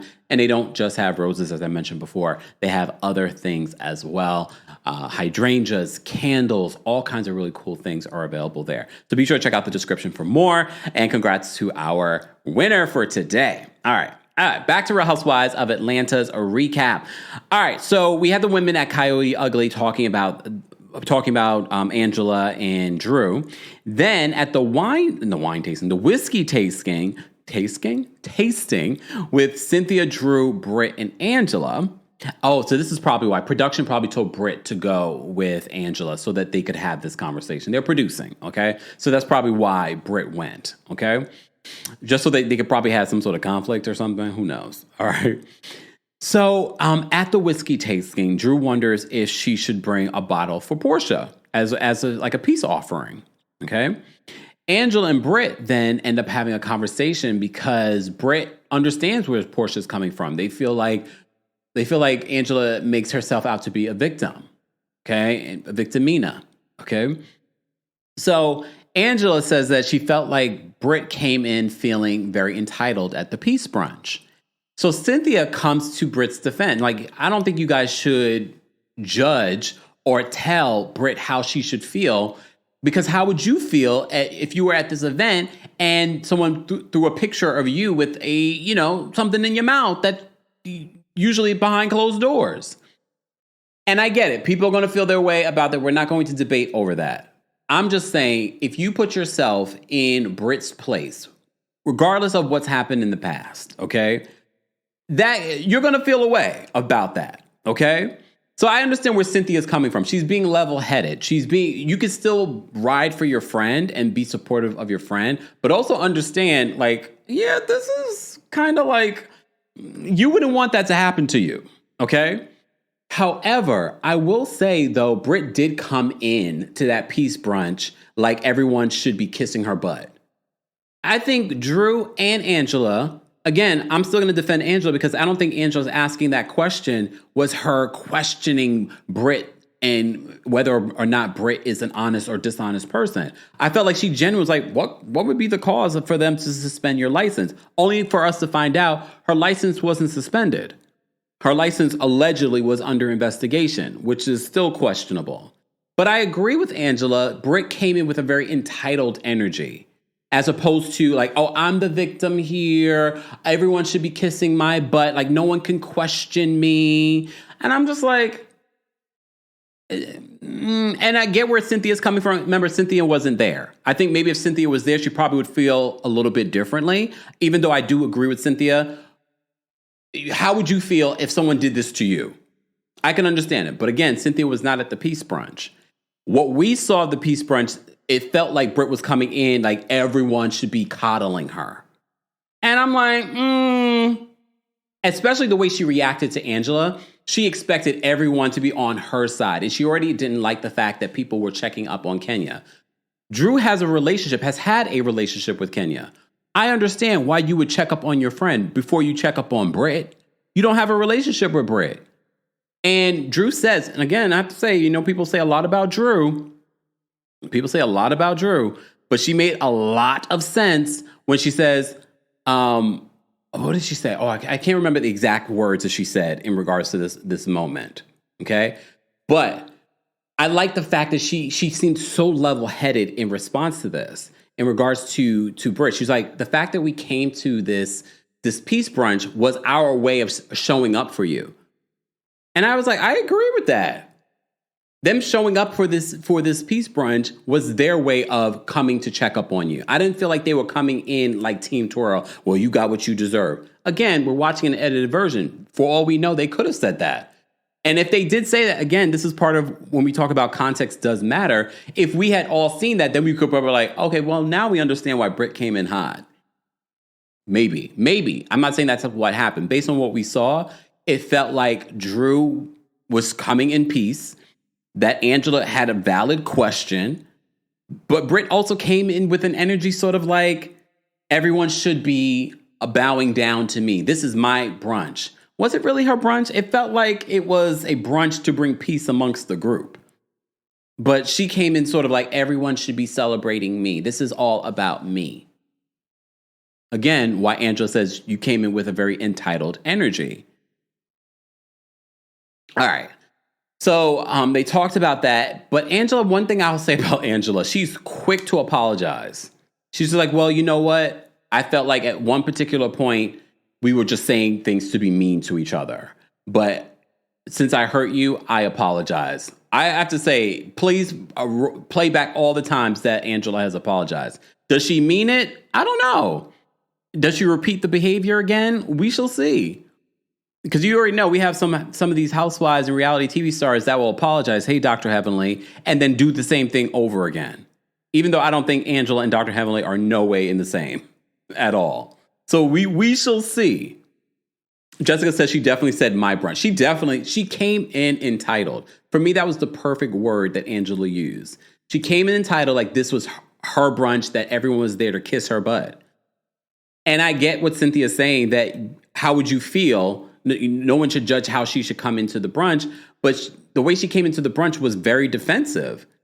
And it's not like Kenya was there. And it came like not only did she come in entitled at the brunch, she came in almost, someone said this, I don't remember if it was an interview or if it was on the show, almost celebratory that Kenya had just lost her job and her position on the show. That was Kenya's fault, but the fact that you're coming in and this is my friend, and you're coming in celebrating the fact that she's no longer here and that we're supposed to sort of bow down to you, I understand what people might be like, But again, Cynthia's coming from the perspective she wasn't at the brunch. But okay. Exactly. Jean says, I appreciate Angela's willingness to put the pettiness to rest. But that's grown woman stuff. I think that's why a lot of people like Angela, is because she sort of reminds them of what they like about Real Housewives and the maturity and the age bracket of what we're used to on this show. And that's the thing too. Even if you're young, because remember Angela, I know a lot of people say that they feel like she's older. She's like 43. They feel like, I don't think she looks 43. I think her maturity just feels older. She feels like she's an older soul. I don't feel like she looks like haggard. I don't think so. I don't think she looks haggard. And her body is bodying 43. Her body is bodying. You know what? Charles, because remember, reportedly, Charles dated Sheree. He likes a full-bodied woman. So now I understand why he liked Sheree and dated Sheree. Because Sheree's like a full-bodied woman, and so is Angela. So that's interesting. I wonder why it didn't work out between Sheree and Charles. Jamie, calm down. Jamie says, 43? Okay. Okay, Tori says it's the nose job that makes her look older. Maybe. She does, Logan. Logan says she looks like Summer Walker, and Summer Walker got a nose job too, right? Yeah, she does look like Summer Walker. Yeah. T says, I thought Angela was in her 50s with just a lot of work. Maybe it's the work that did it for her. It's all right, though. I still like Angela. Okay. Myra, thank you so much for being a member, and thank you for the super chat. Myra says, Porsha is a piece of work, especially when Shamia was crying her body language, and Moore was very telling, shaking my head. Be a friend, Porsha. Yeah, but again, they're in a sprinter. Porsha did go back to comfort for Shamia, but it was sort of like there, but not there. I get what you're saying. The body language was interesting with Porsha, but we shall see how the rest of the season plays. King of Kings, thank you for being a member, and thank you for the super chat. King of Kings says, Team Drew and Angela. Porsha keeps getting on YouTube talking about Drew and Dennis came up with a storyline, but Angela's the only one but is the only one dragging it and never mentioning what the real problem is to Drew. I agree, King of Kings. I think that's the issue. Like, Drew wants to have the conversation, but Porsha is refusing to have the conversation. I'm not 100% sure that Portia's mood shift that happens during this episode was because of the Drew, and that she finds out that Drew and Dennis have been filming. I think it's convenient to say that in her confessional, which is filmed after the season's pretty much wrapped. I find it interesting. I'm wondering if there was more stuff. Check the timeline of this, because remember, there was some stuff going on with her and Simon as well. So I'm wondering if it had more to do with Simon, but she doesn't want to because she can't necessarily talk about it on the show when it comes to Simon. So I feel like it's not really Drew why she had the mood shift. Because remember when she talks to Cynthia, she doesn't really say, she doesn't say that it's Drew. Okay. Tish, thank you so much for, there we go. Tish, thank you for the super chat. Tish says, hey Camp, hubby is a Taurus, May 14th, and I'm a Capricorn, January 18th. Yes, they say Taurus and Capricorns are an ideal match. Also, he got me Rose Forever for Valentine's Day, and they still smell good. Guests always compliment them. Love that, Tish. Thank you so much for being a valued customer, okay? And letting people know. And that was Valentine's Day. How many months ago was that? That's 2 months ago. You go to the florist, you can probably keep your roses, maybe if you're really good, you have a green thumb, you could probably keep your roses for 3 weeks. But these roses you can have in your home for months. Yeah, I still have my roses too at my front door that I have for Valentine's Day. Remember that big round thing of roses, red roses? I have that at my front door. People complimented that as well. They're like, these are gorgeous. And they smell delicious. I know. The Truth, thank you so much for the super chat. The Truth says, Drew said, Britt, you got to understand we are mourning a friendship with Kenya not being here. Thank you for letting us, reminding me what Drew said. Drew said, Britt got to understand we are mourning a friendship with Kenya not being here. Yeah, I think that was a healthy conversation. They made peace by the end of it, which was good. Okay. Truth, thank you so much for another super chat. The Truth says, how does Shamia feel comfortable with Porsha around her husband with the way Porsha moves? She probably doesn't. Or she doesn't feel like Porsha would do that to her. I wouldn't put that past Porsha. If the first thing out her mouth when she's henny-fied, when drinking that henny, is that I should sleep with Charles. If that's the first thing out your mouth, I don't put anything past you. Just saying. All right, guys. Let me move on because we still have a few more things to get through. And I'm going to drop the call link now before I forget for our Royal Court members and senior royals first. So let me do that right now before I forget. And shout out to those of you that are in the live chat here on YouTube. Keep liking the video. Once we get to 1,200 likes, I will drop the call link for the live chat as well. Okay. And if you missed any of our updates over the weekend, guys, be sure to check that out both here on YouTube and on the podcast. We had a weekend update that's exclusive to the podcast. So be sure to check that out. Royal Court members, I am dropping the call-in link, and senior royals, I'm dropping the call link for you guys now on the post tab here on YouTube. And Team Kempire members, I will drop it for you in just a second. Okay. All right. So back to this. So at the whiskey tasting, they seem to finalize their issues between Angela and Britt. She seems more than willing to apologize, Angela. I can appreciate that. I felt like she apologized so many times during this week's episode. Okay. Then they head back. Cynthia, I didn't know. I mean, I think we knew that Cynthia could drink. So Cynthia is good. Apparently Britt's a lightweight because Britt's back there like the... Sidebar. No, I'll talk about Love Hotel when we do a Club of Kempire episode this week. Stay tuned. I have a lot to talk about, including the Netflix show You. I'm going to talk about it during our Club Kempire episode this week. I got thoughts, y'all. Thoughts. So join today. There is a free 3-day trial. Mods, if we can post, there is a link in the description, but mods, if we can post a link to the Kempire podcast on Apple, you can gain access to it via the app or the website for those that don't have an Apple product. And join Club Kempire. That's where I'm talking about like the White Lotus or other things that I haven't talked about anywhere else. Okay. All right. So as they're getting ready, Cynthia comes down and the cowboys are there. And so, she's flirting a little bit. Mind you, she's ready for another drink. They had at the whiskey tasting and we seen Cynthia take it back and she seems fine. But Cynthia says that Britt's a lightweight and apparently she can. I mean, she's a Pisces. Careful, Cynthia, with all that drinking. Pisces are prone to overindulging, but she seems like she can hold her own with it. Okay, so she comes down and she's sort of like, there's a little flirtation. That black cowboy was kind of fun. He looked young though. He looked real young, like 20s young. So I was just like, careful, Cynthia. But Cynthia at this particular point is single. Okay, don't let me get started talking about what I talked about last week because I listened back to last week's recap and the way I started talking about Lenny Kravitz. We're gonna move on.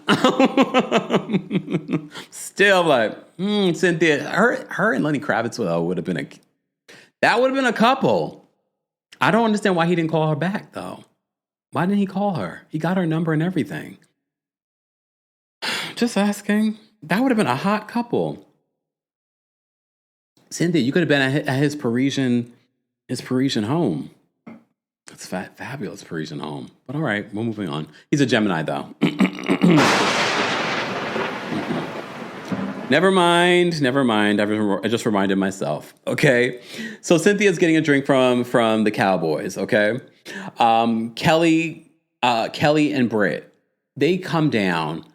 I know they're being styled by the same stylist, but why is the stylist pairing their looks like they're twins, like sisters? Like their outfits from last week's episode were very similar when they went out. This week's episode, they're both dressing very similar. I was like, if you're gonna style us differently. I like their looks, don't get me wrong, but I don't want to look like the person that I'm paying to get styled. Remember, Kelly's the one treating Britt. Again, pay attention to that, how Kelly has shown up for Britt, and now they've fallen out again. All right. Brandy says, Kempire, you don't miss a day to throw us Geminis under the bus. Okay. Nikki says, that was unnecessary, Kemp. What? If you're not new here, you know everybody can get it. Just saying. Philly John says that she's too old for him. I'm just saying. I mean, not if y'all just gonna roll around in the hay. Right, Shannon Sharp? Oh. Oof. But okay. Moving on. So Porsha ends up coming down. Remember the scene that we saw with Porsha when she FaceTimes with Dennis and Pilar. She's in a different outfit. So Porsha comes down like a dark cloud.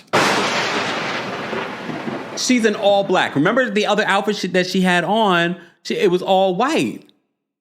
Porsha comes down and she's in all black. It's no cowboy theme, nothing. She's just mad. And she comes down and she's just, everyone can sense the dark cloud that's coming downstairs. They're like, Porsha, what's wrong? And she's like, nothing. Are we going to have dinner downstairs? And we're like, okay. Like, she's already in a mood. You could tell she's in a mood. We don't know what is going on. Okay.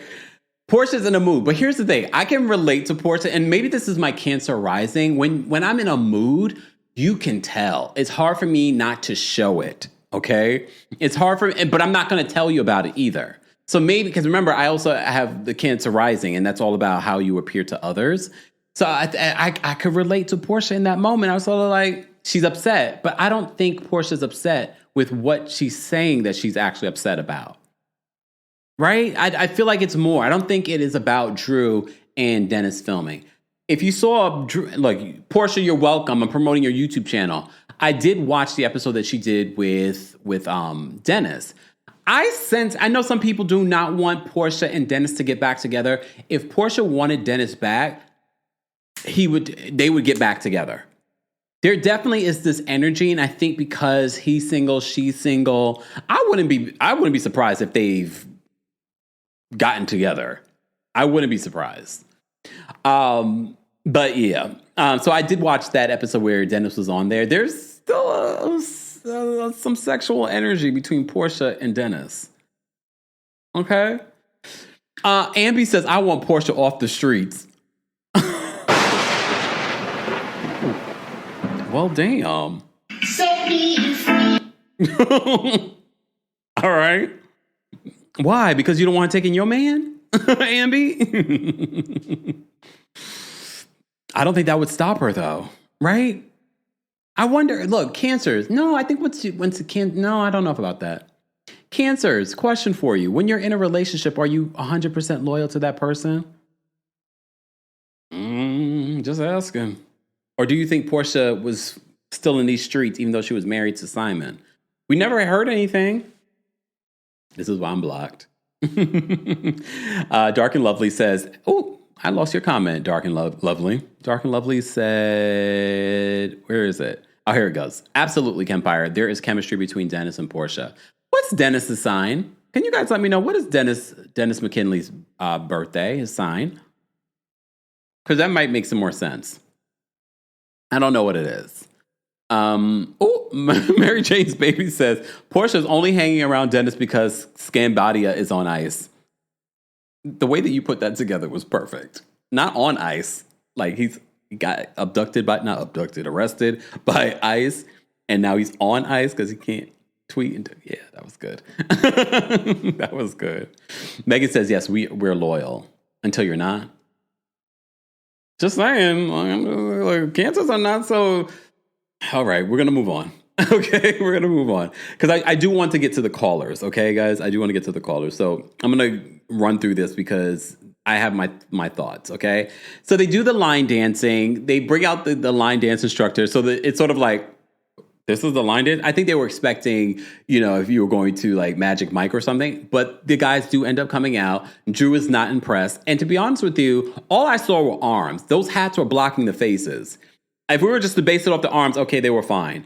But I couldn't see their faces, so I don't know. Okay, I don't know whether or not these guys were fine. The only fine one that I saw was the guy that was on the inside, the black guy. Everyone else was kind of butterface.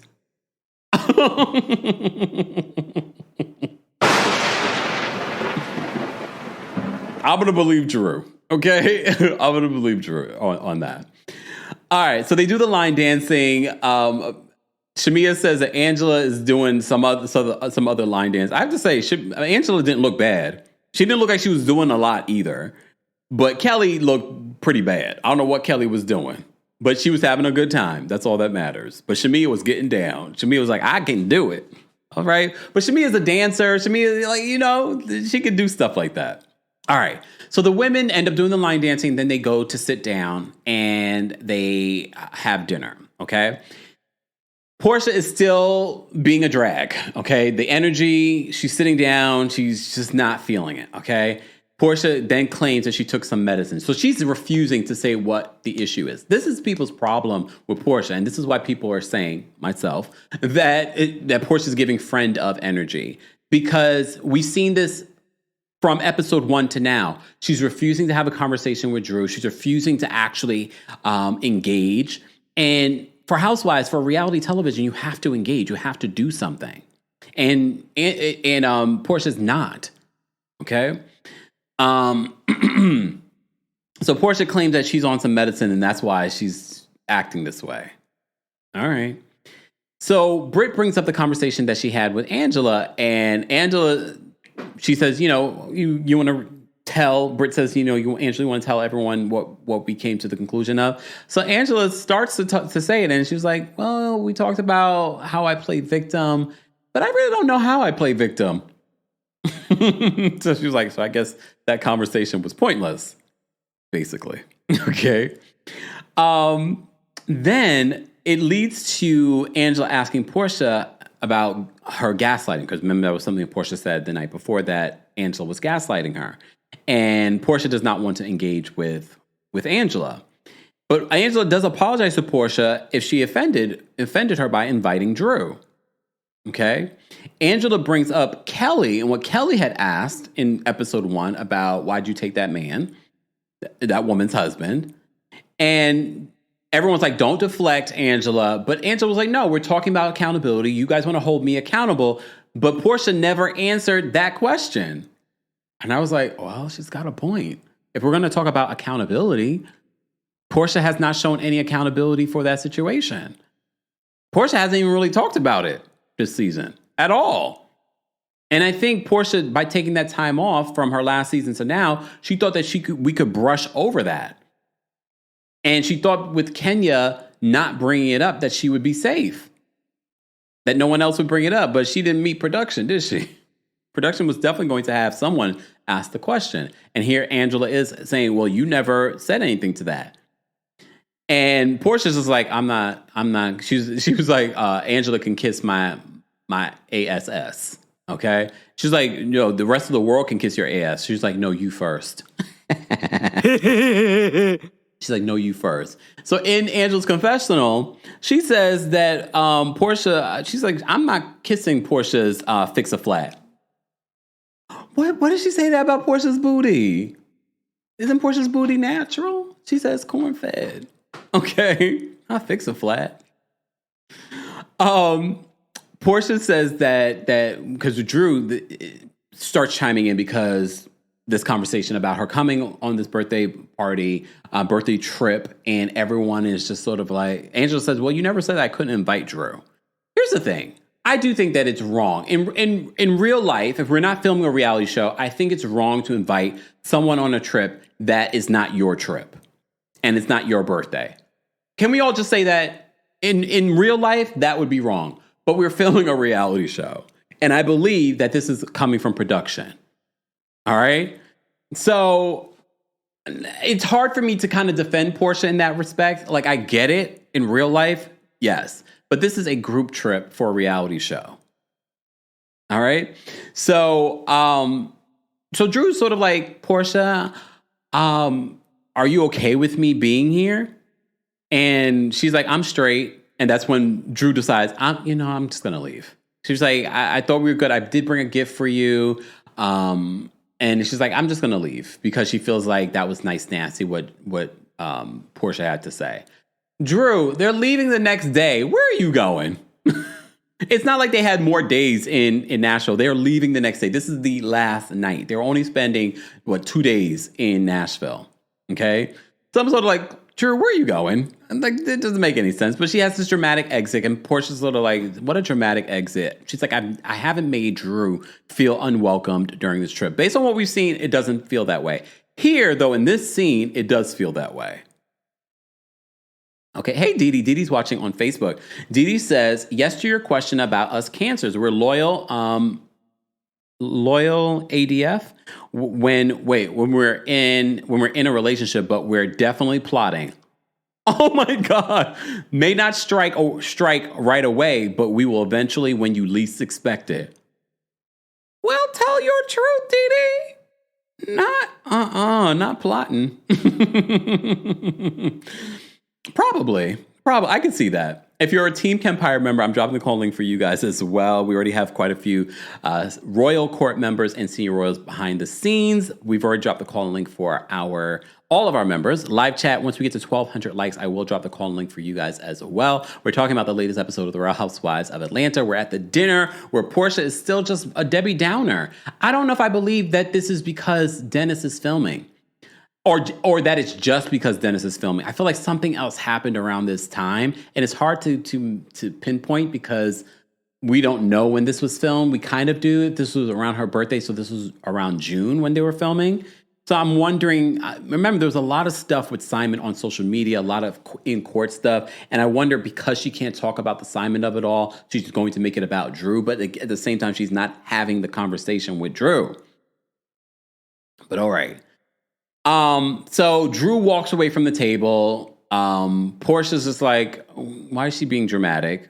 Then we have this separate scene with Porsha and Cynthia about what she's going through. And it's a sweet conversation. Again, this is Porsha, one of the orphans, going up to speak with, with the chaperone who's going to say, whoa, whoa, whoa. Look, hold on. Whoa, whoa, whoa. So Cynthia's, it's going to be okay. It's going to be all right. It was a cute little funny moment. She's taking off her eyelashes and she's like, I'm about to take this off next because we're falling apart over here. It was a cute conversation.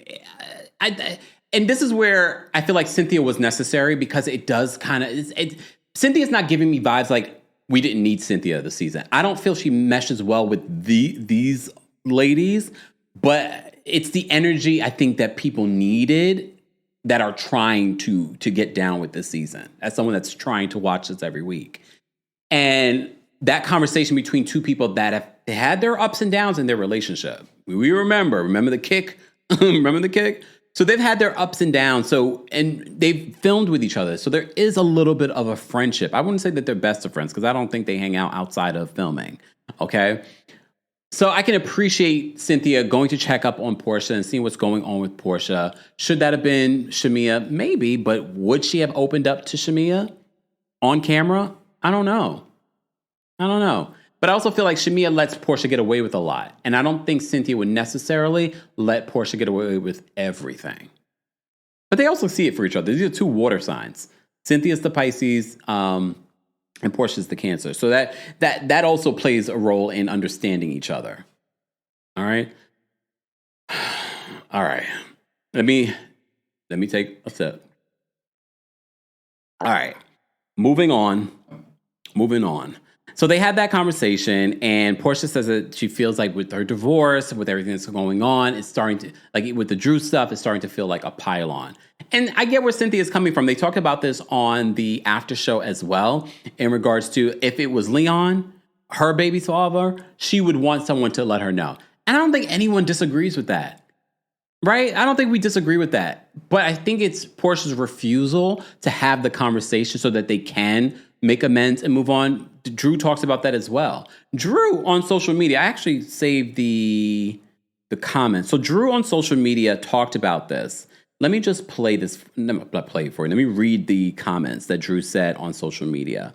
So Drew on social media, let me actually pull it up here for you guys. Please hold, y'all. Because I just think it's important to mention it, what she said. Okay, let me just bring this up.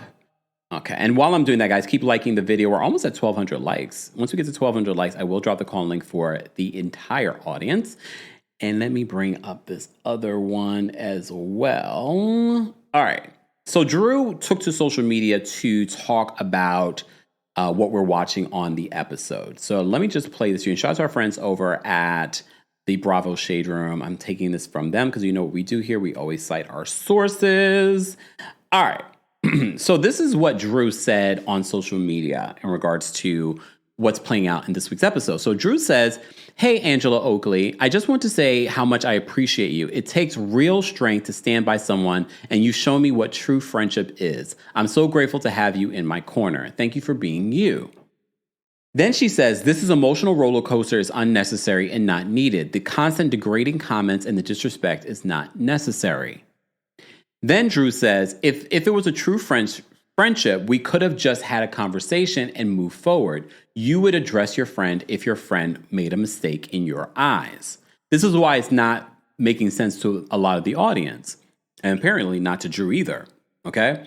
So then Drew says, when you continue to make an olive branch and try to address a situation to move forward in a better way, but you still get this high school mean girl energy. So she's talking about Porsha.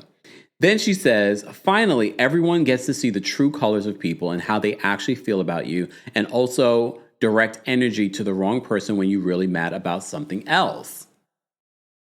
Again, makes me wonder, what exactly is Porsha mad about? I guess we'll see. Maybe during the reunion.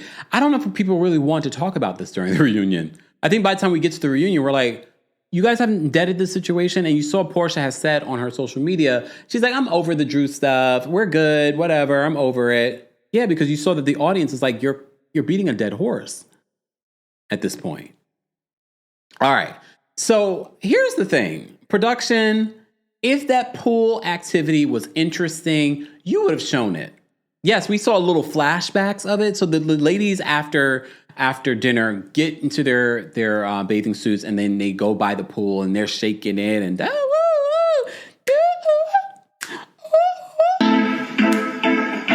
you know, they're doing all that stuff. Okay, fine. So apparently Angela, very Taurus, okay, I'm going to bed. And she doesn't feel like she's connected to the majority of those women. She's like, I'm going to bed. Drew's not out there with them, so why would she go out there? So her room is right by the pool, and she's on the phone with Charles. She's on the phone with Charles, and she hears her name. And she hears him speaking about it. They're talking about the way what she's got on. And then she says she hears them talk about Charles, and how Shamia says, I hear he's talking to multiple women. We see in next week's episode, apparently she heard Shamia say that he has some woman in New York. Oh, I wouldn't be surprised. Remember, he was here in New York at one particular point. All right. So she says they mention Charles, and then she hears Porsha say, maybe I should F Charles. Oh, what? She says that. And then Porsha tries to clean it up on Watch What Happens Live, and also in her confessional, it's like, it was the Henny talking. No, that was your true spirit, because the next day, when speaking to production, Angela says Porsha was inebriated and all her truth came out. Lies! The lie! All her truth came out. Because if that was your indication, if that's your first go-to, Porsha, that says a lot about your character. Are we surprised that you said that? I don't think any of us are surprised that Porsha said that based off of recent behavior. So I just found it to be interesting, though, that she's going to say that. Mind you, okay, damn. Angela started recording them, and they were making fun of her because she was at the window recording them. Angela, what was that recording? So she said, I only got a little bit of it, and then I went down to confront them. So they show the footage of Angela going down there to confront them, but Porsha ends up leaving, which I thought was interesting. Porsha, anytime she's confronted, she ends up leaving, blocking people. Anytime she's confronted with the truth, this is what Porsha does. So you see Porsha getting up and leaving when confronted, because y'all gonna keep sleeping on Tauruses. Angela is about that life. She's like, so what you saying over here? So she goes down. But Angela, what was that footage? Angela, we needed good footage. Okay. I don't know what that footage was. All right. So later on, we do see Kelly confirm that Porsha, in fact, did say that. I should F Charles.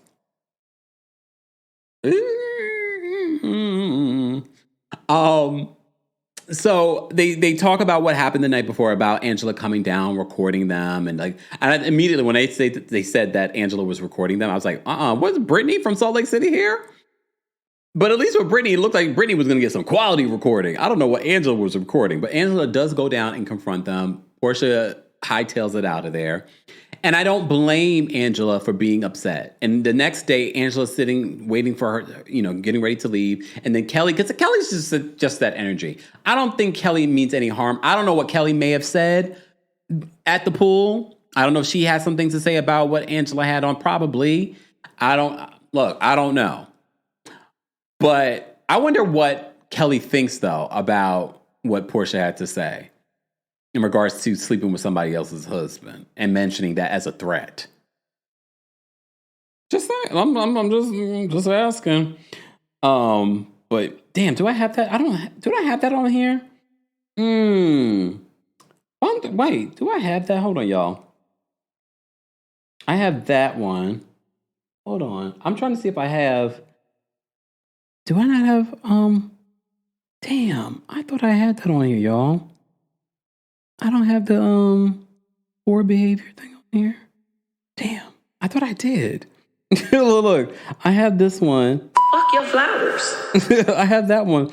I thought I had the one when Candy says, poor behavior. I need to add that. Noted. All right. So I understand when Angela, again, very Taurus energy. Thank you, Keita, on TikTok. Very Taurus energy when someone comes up to you and she's pissed. Angela is truly upset. The fact that first of all they were talking about, God only knows what else was said, but she's also talking about how you're talking about my husband sleeping with other people. Mind you, this stuff is being filmed. Angela knows this is being filmed with them at the pool. You're talking about my husband now? What has Angela done to these women to warrant talking about her husband or warrant Porsha talking about, oh, I should sleep with him? What has Angela done so bad? Okay, she invited Drew. Fine. What has Angela done so bad to say, oh, I'm spilling all this tea about Charles, or to talk about I'm going to sleep with your husband? What has Angela done to you, Porsha, that has been so bad? Just asking. I think that's quite telling. If that's your, again, Porsha, if that's your go-to. But okay. So Kelly tries to greet Angela in the morning, but Angela was just like, "Don't do that." She's like, "I'm not doing that." She's like, "But this is who I." She's like, "I'm real. I don't do that. I'm not doing that." She's like, "But this is who I am," and I believe that's who Kelly is. But again, I don't know what Kelly may or may have not said at the pool about Angela, and Angela's like, "I'm not doing that. I'm not doing that. Please stop that." I love it. I love it. So as Angela's leaving, you hear Angela say, she's just like, all of those people are Porsha's minions. Shamia, I have to say, I agree with her when it comes to Shamia. We've seen that. Shamia, Britt. If you watch Britt in the after show, clearly a Porsha minion at this point because she's aligning herself with Porsha probably to save her job. And I believe production has told Porsha to support Britt because they see the amount of backlash that Britt has been getting since the season started. So they're using Porsha. I feel like Porsha is more than willing to be used by the network, and that's why she's doing the YouTube and these. She's willing to do what the network needs her to do because they're paying her a lot of money, and she doesn't have a storyline. She's a very expensive friend up this season. Someone said that that Porsha is the true Jezebel, the Jezebel spirit. I mean, if that's your go-to when you're talking about someone's husband, I should F your husband. There's so many clapbacks that come to mind. That's never one that comes to mind when speaking to someone that's married. I should F your husband. That's not the first thing that comes to mind for me. Ooh, Kalechi says, when you say something when you're drunk, it's in your spirit. Oh, not in your spirit. All right, I've been talking for an hour and almost 45 minutes. I've been talking. Okay. So I'm going to stop talking. So that's how the episode ends. We see what's going to happen on next week's episode of The Real Housewives of Atlanta. More is going to be playing out. We're going to see that conversation between Charles and Angela. And I already know what you guys are going to say about Charles. And be like, he don't like Angela. No, I think they actually do have a solid relationship. Do I think they have a perfect relationship? No. But I do think that they have a solid relationship. I just think this is who he is. I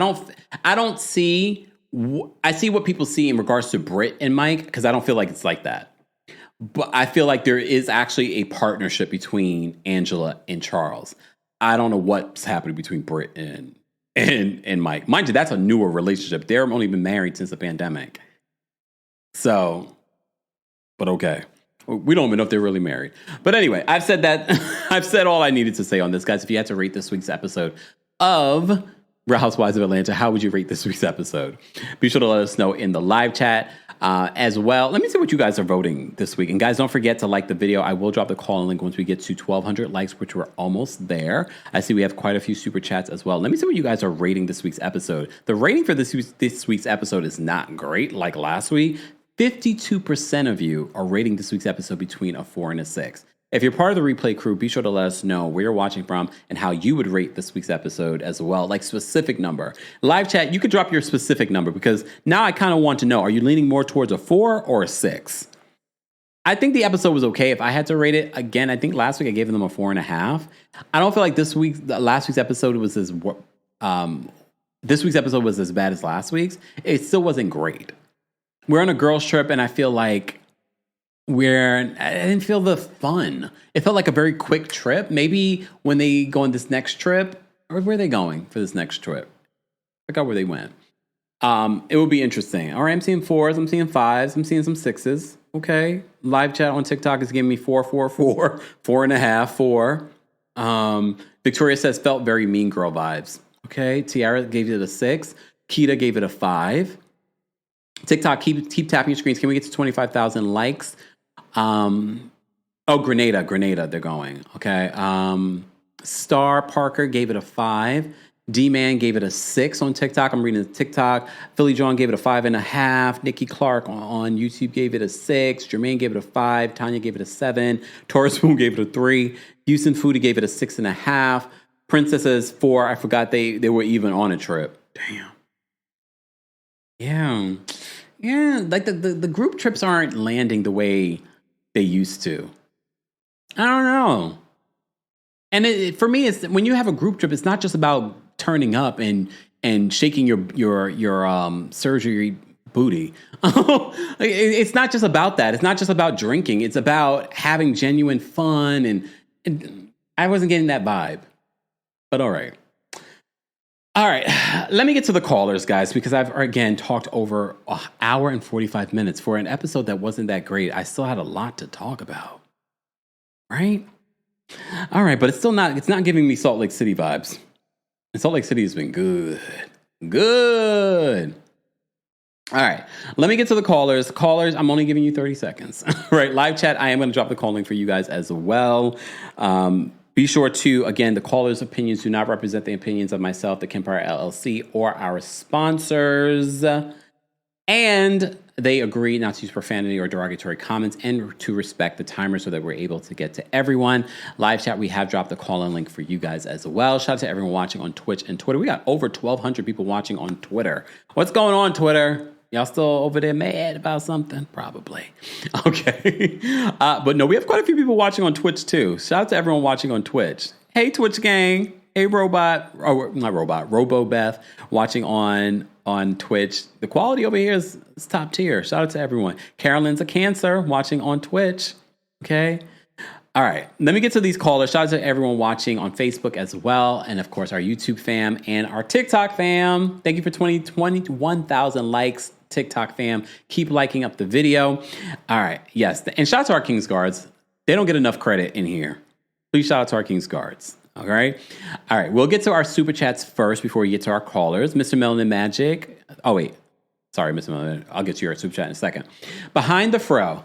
I like that name. Behind the Fro says, as a Cancer myself, the way Porsha was acting at that dinner, I was, Porsha, please get out your feels. See, and I think I understand Porsha because of my Taurus rising. But at the same time, like, you're filming a reality show. You're refusing to have a conversation with Drew. But anyway. Get out your feels. These celebrity cancers do us dirty every time. The Taurus ones too. It's like the Truth. Thank you so much for another super chat. Truth says, speaking of Brit, what the hell is up with these BBLs? Did y'all see the BBL and Fix a Flat on display last night? I knew you guys would bring it up, but I did notice it. I was just like, damn. Okay. J.I., thank you so much for the super. Is it J.I. or J.L.? I think it's J.I. Thank you for the super chat. Why does everyone have this energy for Porsha when Candy has slept with more married men than anyone?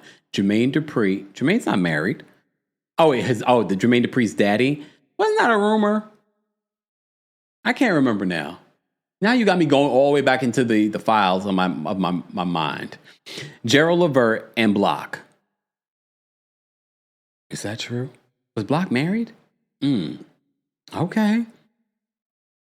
Tish, thank you so much for the super chat. Tish says, if Porsha was just honest and transparent, people may give her grace. She's going through a lot. She could have chosen to give us vulnerability. Instead, she wants to be misery. Now we're even more annoyed with her. Arnita says Gerald was not married. I was like, I don't remember if he was married or not. But again, I don't remember all this stuff. So thank you, Teach, for the super chat. Behind the Fro, thank you for another super chat. They say Porsha is not a good representation for us June Cancers. We all aren't like this, I promise. Okay, Behind the Fro. Tamia, thank you for the super chat. Tamia says Kenya not being there to be the villain is showing who Porsha truly is. Oh, that's a hot take. Daphne, thank you for being a member, and thank you so much for the super chat. We appreciate your support. Mr. Mellon Magic, thank you for being a member and for the super chat. Mr. Mellon says, Portia's energy is for Simon. It seems like she feels stuck because she can't say what is actually upsetting her on camera. Simon ruined her return. I have to say I agree. I don't know if it's the Drew stuff. I think she's trying to make it the Drew stuff, but I think it's the Simon stuff. We have to remember all the stuff that Simon was saying on social media during this time. Tish, thank you so much for another super chat and for being a member. Tish says, Drew is Ralph Jr. She's a gaslighter too. She knows she's been moving foul, but since Porsha won't address it, Drew gets to Brit Edie the situation, make herself the victim. I mean, I agree with that, especially if you watch the after show when Drew says that she feels like Porsha wants to spin the block in regards to the Dennis of it all. But I still don't feel like it's okay, Drew, for you to be filming, not just working with Dennis, but filming that you're working with Dennis. But at the same time, Portia's making Drew look like the victim to the audience because she refuses to have the conversation. I still feel like it's wrong. I get where Portia's coming from with that. Megan, thank you so much for the super chat. We appreciate your support. Cece, thank you for being a member and thank you for the super chat. Cece says, on Portia's YouTube video featuring Dennis, she said someone whose name begins with O was also in her DMs. Who names begins with O? Odell Beckham? Who?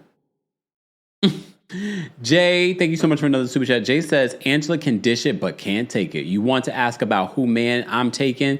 Don't get mad when I'll take your man. Hashtag Pete Team Porsha. I mean, you bring up a valid point, and maybe that's why they were talking about her man, because of the whole asking. But that's the difference, though, in regards to Angela talking about accountability. If it's one thing talking about you, Porsha, taking someone's man versus someone taking Angela's man, because then Angela's still the victim in the situation. She is the wife. So I can understand as the wife why she might feel a way about being around you. Just saying. But again, Fallon wasn't innocent, but all right. Keith, thank you for the super chat. Keith says, this Jezebel spirit of hers. This explains why she had 2 ex-husbands and a baby daddy under her belt. And unpopular, I'm not feeling Shamia. I mean, I don't know if that's unpopular because you know how our stance on Shamia this season. Someone on someone on Twitter, when I was talking about, their lacking of a leader in this group, brought up Shamia, and everyone was saying that Shamia was the glue of the group, and I was like, yeah, it's not giving glue. I said maybe the glue for Shamia for Portia's wig, but not for this group. But again, we still have 10 more episodes of the season, so. Keela, thank you so much for the super chat and for being a member. Keela says, Angela is not the one to play with, and you could tell. I agree. Peach Juice gives Cousin Faith vibes. Cousin Faith? Damn, y'all know Cousin Faith. She kind of do look like her, too. Yeah. Mama, you know. Sorry. Song's in my head. All right, let's get to the callers, and then I got to wrap this up because we've been live for almost 2 hours, and the callers have lots of opinions.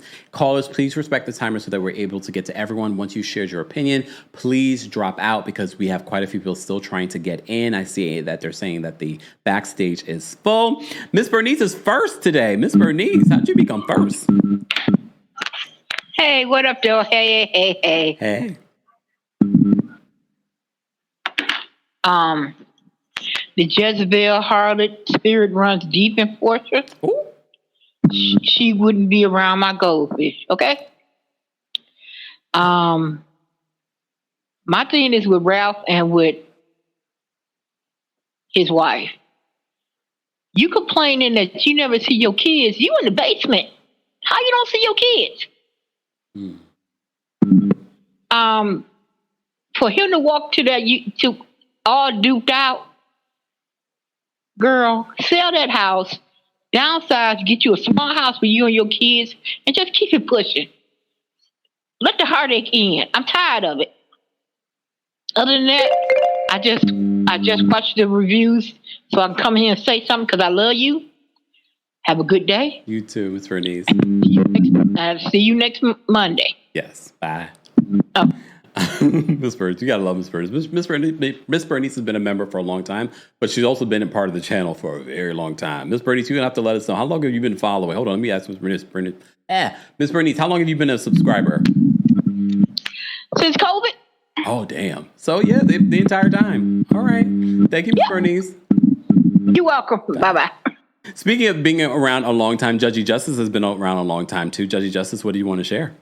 Hi, I'm doing good. It's been a few years. I've also 4 or 5 years of following you.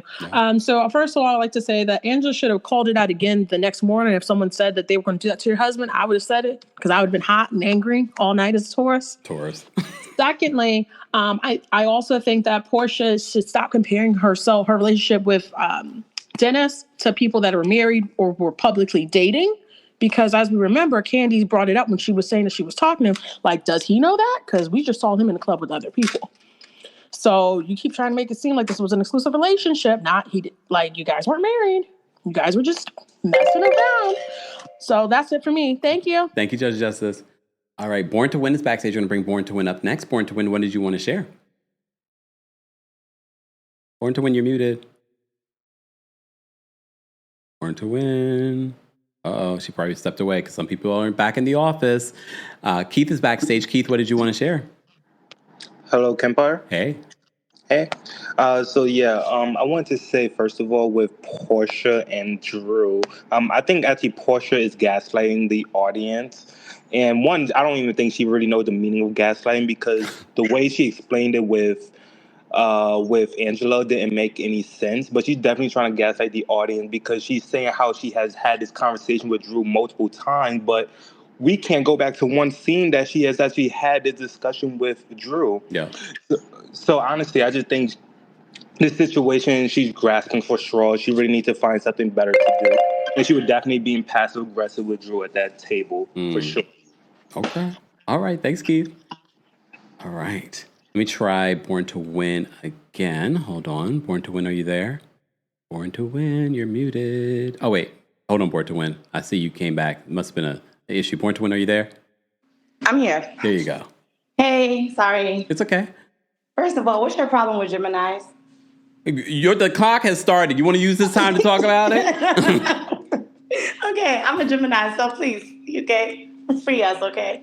I did not watch this episode. I only came on here to tell you I love you and thank you. Well, okay, then I'll say this. It's not the Porsche. Not the Porsche. It's not the Gemini women. It's always the men. Yeah. It's always the Okay. men. Just I'll saying. take that. For now. Thanks for it to win. Have a good day. Bye. Coco's backstage. We're going to bring Coco Esquire up next. Coco, what did you want to share? That wasn't for you, Coco. There we go. Coco. Coco, I hear you moving, but I don't hear you. Uh-oh, Coco. Well, Coco, when you hear this, I'll try you again in a few minutes because apparently I hear you, but I don't hear you. Maybe you have your headphones on or something. I don't know, but we'll try again. Toya is backstage. We're going to bring Toya up next. Toya, what did you want to share? Hey, Campfire, how are you? I'm well. How are you? Good. I just want to say, I feel like it's really low down and dirty for Porsha to say what she said about her being able to get with or steal or sleep with Charles Oakley. Mm-hmm. And especially for her to say that around a bunch of married women. All those women, her friends and stuff, they're either married right now or divorced. So how could y'all even want to be in someone's presence that says things like that at her big grown age? I haven't really heard a woman say that since high school. Like, oh, go steal her man or something. You know what I mean? Like, that's just not cool. And how... Okay, thanks, Campfire. Thank you so much, Toya. Take care. Hold on. Let me try Coco again. Coco, are you there? Nope, not there. Okay, it's all right, Coco. Daylin is backstage. Daylin, what did you want to share about Real Housewives of Atlanta? Hi, Campfire. How are you? Oma, how are you? I'm good. I want to say, I'm actually enjoying this season. The shade of it all is really good to me. Okay. Especially Miss Angela Oakley, where them fans at. Yes. But Porsha, I feel like it was good for her to come back, but I feel like everyone expected her to be like this carrier of it all. But I'm okay with Porsha. It's just the way she moves that just bothers me because, girl, you too old to be a whore. You're too old. You know, and that's all I gotta say. Y'all have a good day. Thank you, Jalen. Bye. Not too old to be a whore. Okay. Wait, did I not drop the call-in link for the live chat? I can't remember. I'll drop it again. I think I forgot. But it's okay. Oh, no, I did. Okay, because we have a few people backstage that are not members. Okay. We have Noda Queen backstage. You want to try Noda Queen again? Noda Queen, how are you? I'm good. How are you, Campfire? I'm doing well. I'm glad you cleared up the Gemini slander so I can go like the video now. Oh, damn. See? Anyway, I'm Team Drew in this. Not that she's right to be fooling around with Dennis. Well, not like that. But yeah, like, I don't see what value he brings to her. I only see the value she gives him. But at the same time, Drew and Porsha are going through the same thing. And Drew's been saying that all season. Like, even at Kenya's opening, they're both going through a divorce. Simon and Ralph appear to be from the same circle of hell. But Porsha is trying to act like Drew deserves to show her all this grace for what she's going through. But Drew's going through the same thing. And I don't like that. Like, talk it out or hush. But that's all I got to say. All have right. a good. Thank you, Noda Queen. Damn, the Geminis were ready to come for me, Lord. Noda Queen was holding out on her like. Really, Noda Queen? All right, we have Scarlett J backstage. We're going to bring Scarlett up next. Scarlett, what did you want to share? Hi, Campfire. Hey. So this episode should have been called Booty on the Ground because there's more twerk scenes on this episode than I've seen on Love and Hip Hop. Too much twerk scenes. As far as Porsha, I love that Andy Cohen, Carlos King production thought that she was going to be the anchor of the show, and the only thing she can anchor is a toy boat. And Angela is now the breakout star that no one expected. I love the shade.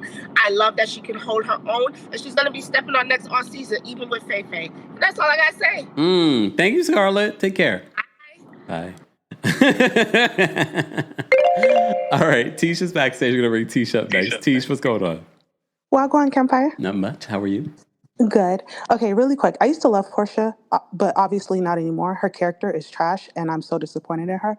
I get where you're coming from. I think Drew handled the situation poorly, and I also want to remind people that Drew also reached out to Portia's teammate Johnny to help with the music. So it's not just Dennis. Drew just moves really foul. Yep. And really quick about Angela, She doesn't deserve people bringing up her husband, but I do think when you're messy and you insert yourself in mess, you can't be mad when you're dragged back into the mess. She was the one that wrote the comment about Brit to Kenya, and she also inserted herself in the Drew and Porsha of it all. So she don't want to be in it. She shouldn't put herself in it. You got it. You bring a valid points, Tej. Thank you so much. Bye. Bye. I mean, that's true. That is true when you think about it. It's like, she did get involved, but don't sleep on her, though. Just because you got her involved, now you're waking up the sleeping bear. You're poking the bear. All right. Let's bring up Mel next. Mel, what did you want to share? Hey, Kimbai, how you doing? I'm well. How are you? I'm good. You know what? It's so funny. When I call into the show to even talk about the Housewives show Atlanta, I always focus on Britt and Kenya. But I've not talked about Porsha, and I think that a lot of what y'all was saying is really making sense to me, because I feel like I watched the blogs last year, and a lot of Simon was eating her up. He definitely was messing her up in all the courts and stuff like that. And I feel like that is probably why she's coming in really muted. She's not really giving bigness. She's, even the idea of her talking about somebody's husband in that way, I didn't take it serious. I thought she was just trying to just have a moment that was outrageous. I'm sorry about that, but yeah, I didn't take Porsha seriously. And oh my gosh, Drew, she cannot be with all the questions about her storyline and stuff like that. She cannot be the detective of truth. Drew's not the detective of truth. People always say that she's lying about everything, so I'm not going to go to Drew for truth at all. That's it. I'm sorry. I like everybody else, I'm busy, but love the show. I love the hat. Thank you. Thank you. Take care. Bye. Okay. This is from the for those that wanted to know where I got this. This is when they had the exhibition for Basquiat here in New York City. I got it from there.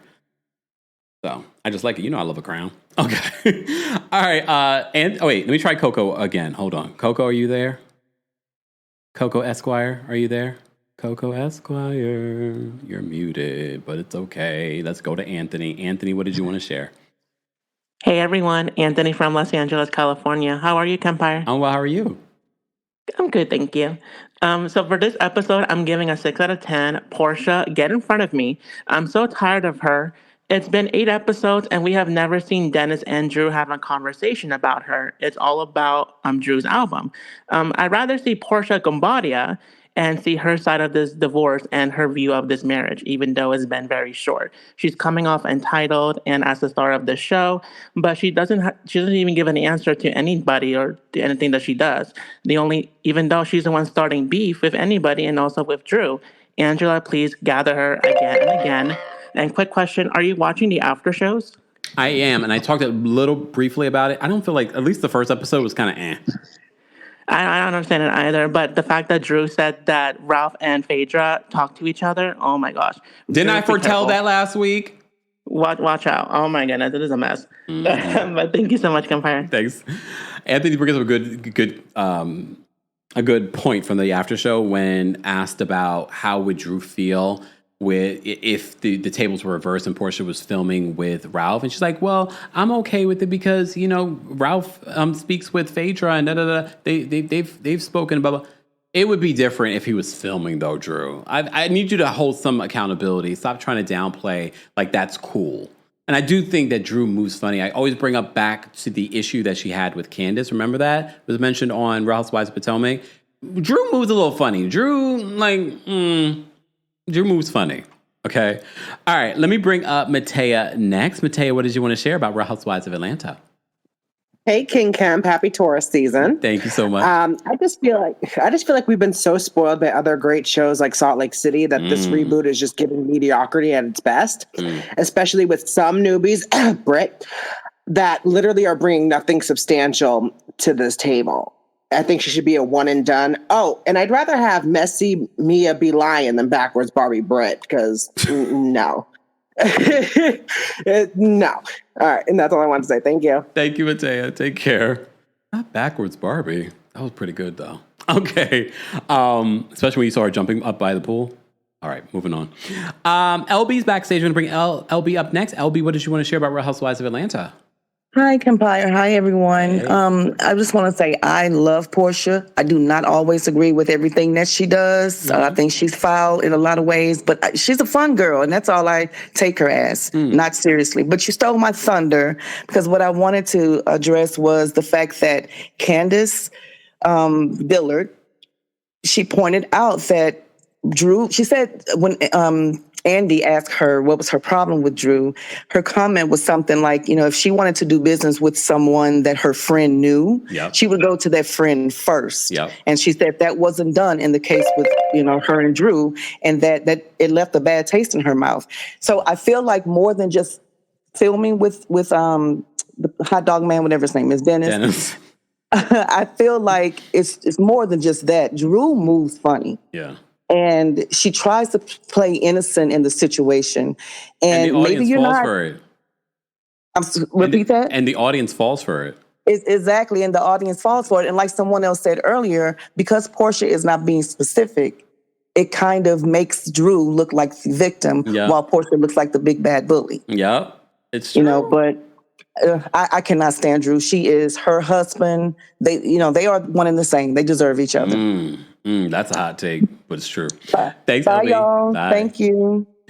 I mean, I agree. And this is when I say twerking on the fence, because I can see both sides of the situation. But I think because, again, Porsha is not saying anything, it makes Porsha look like, girl, you just tired. You're digging where there's nothing. But all right, let me say thank you. We had a couple of super chats. HG, thank you for the super chat. Angela, Shamia, and Kelly are carrying the season. Porsha isn't bringing it the way I thought she would. Yeah. Tracy, thank you for being a member in the super chat. Tracy says Porsha is going to the dark side. She doesn't have a storyline, so she's the new villain, especially since Kenya's exit. I think even if Kenya was there, she would have been. I mean, if Kenya didn't do what she did and Kenya was there, I don't think Kenya would have come across as the villain this season. I mean, they probably would have tried to, but yeah. Truth, thank you so much for this another super chat. Truth says, no self-respecting woman would threaten to sleep with another woman's husband, especially a woman that's been married. Gross. Yeah, just and that's someone that's never been married. That's not my. That also tells me your lack of. I'm sorry, but I'm blocked, so you won't see this. Your lack of intelligence. That's your only comeback. Is that I should sleep with Charles. No, someone that's truly intelligent and witty and shady would have something even more clever to say.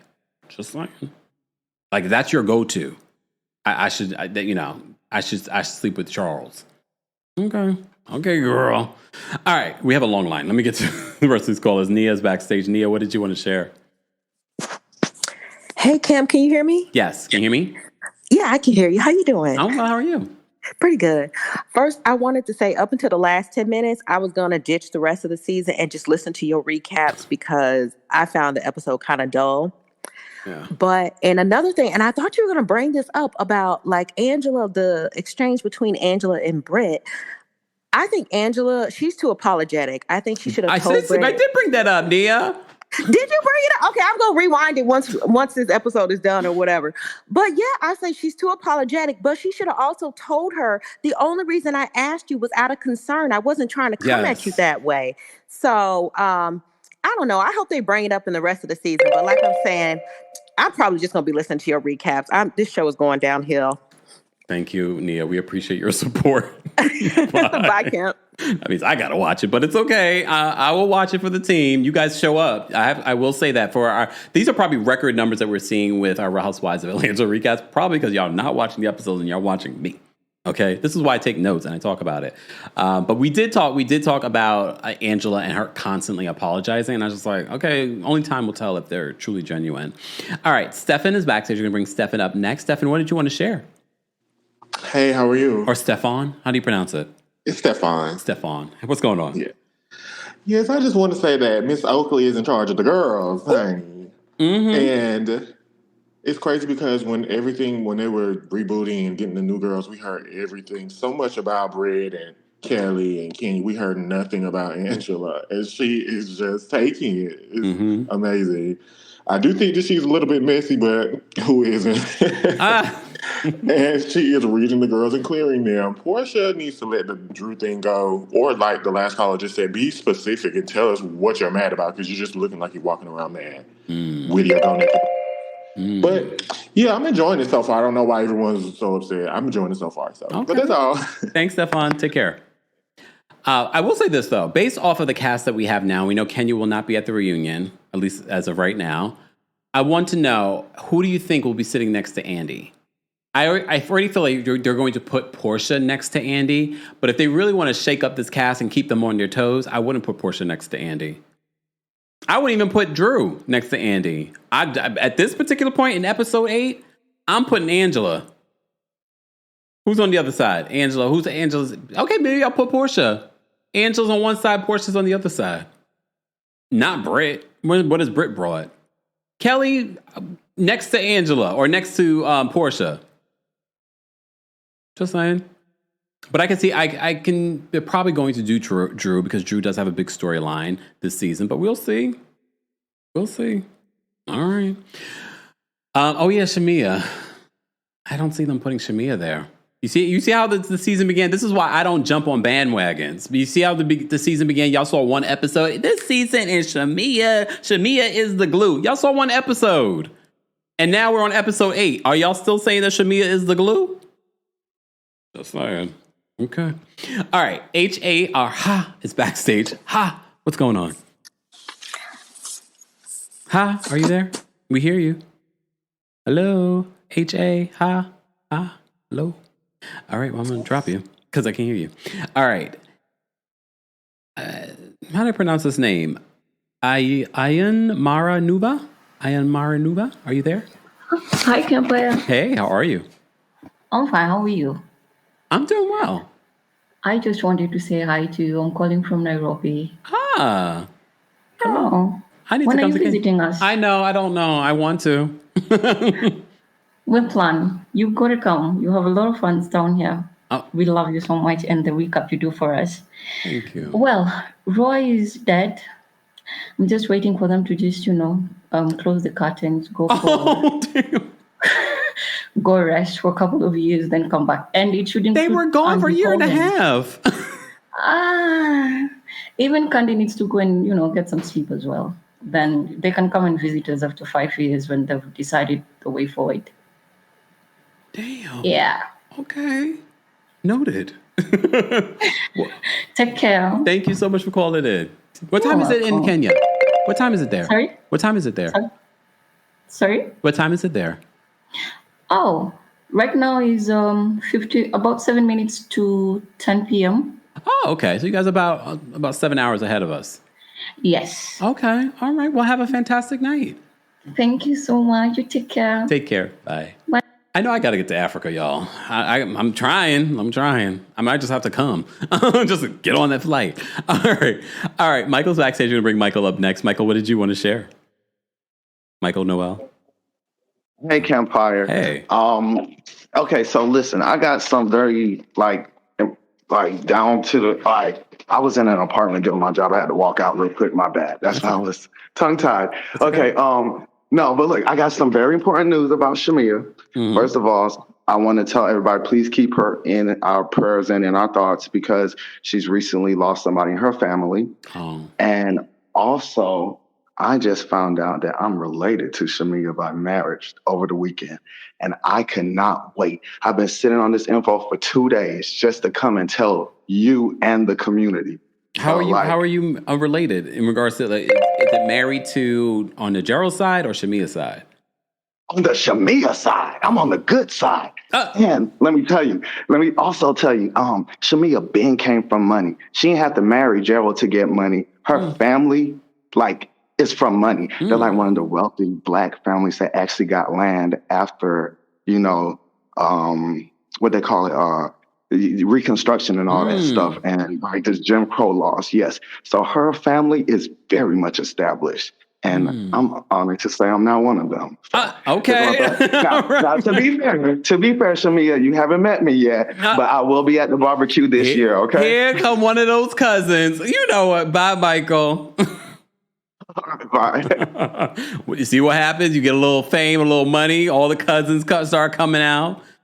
All right. Not even a blood cousin. Carol Kissin says her grandmother passed away. I'm sorry to hear that, Shamia. All right. Let me get to the rest of these callers. We have Mel. It's Miley. It's Miley. Hawaiian. Oh, okay. Y'all okay. All right, Miley. What's going on? Hi. So I just wanted to say it's crazy because I used to love Portia, but this season she's so unlikable that we're actually taking Drew's side, and Drew's like actually kind of the one that's in the wrong in this situation. And I also was thinking, I don't know if anyone's pointed this out, but when she was making fun of Angela and calling her Victimina, Yeah. she's copying Angela's nickname for freaking Shamia that one night. said Remember? that. I was like, you're not even like original Portia. That's why you're friends with Britt, because Britt copies Kenya and you copy Angela. Like, what? Come on. Also, oh, okay, that's all. You But can thank say your you, last thought. Empire. Say your last thought. Oh, I was just gonna say that I didn't notice Kenya's absence, which makes me kind of nervous. Like I noticed her absence the previous episode, but this last night I was kind of like, oh, they were kind of okay without her. I don't know. I don't know. And how do you rate this week's episode? I'd say it's like an 8 or a 9. It was actually. I'm not going to be a hater. I think it was okay. I was actually very into it, and Team Angela. Okay, all right, that's good to hear. All right, thanks, Miley. Yeah, love you, Kempire. Thank you. Thank you. Bye. Look, please understand.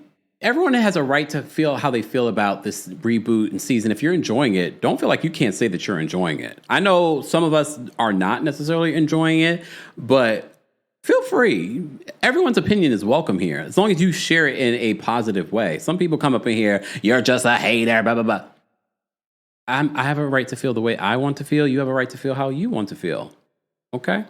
All right, let me get to the rest of these callers, but let me say thank you. Rita, thank you so much for the super chat. Rita says, late to the party because, work. But excited to now catching up. Thanks again for Kempire Baddies Gem. Saved my weekend. Yeah. If you're a Club Kempire member and if you were part of the podcast, it's a lot of content over there, including for those that are just starting to watch The White Lotus. All of my recaps are available on Club Kempire, but if you're a member here, it is available I think it's only available for senior royals, or no, it's available for Royal Court members and up. But that might be changing. It might have changed already. I can't remember.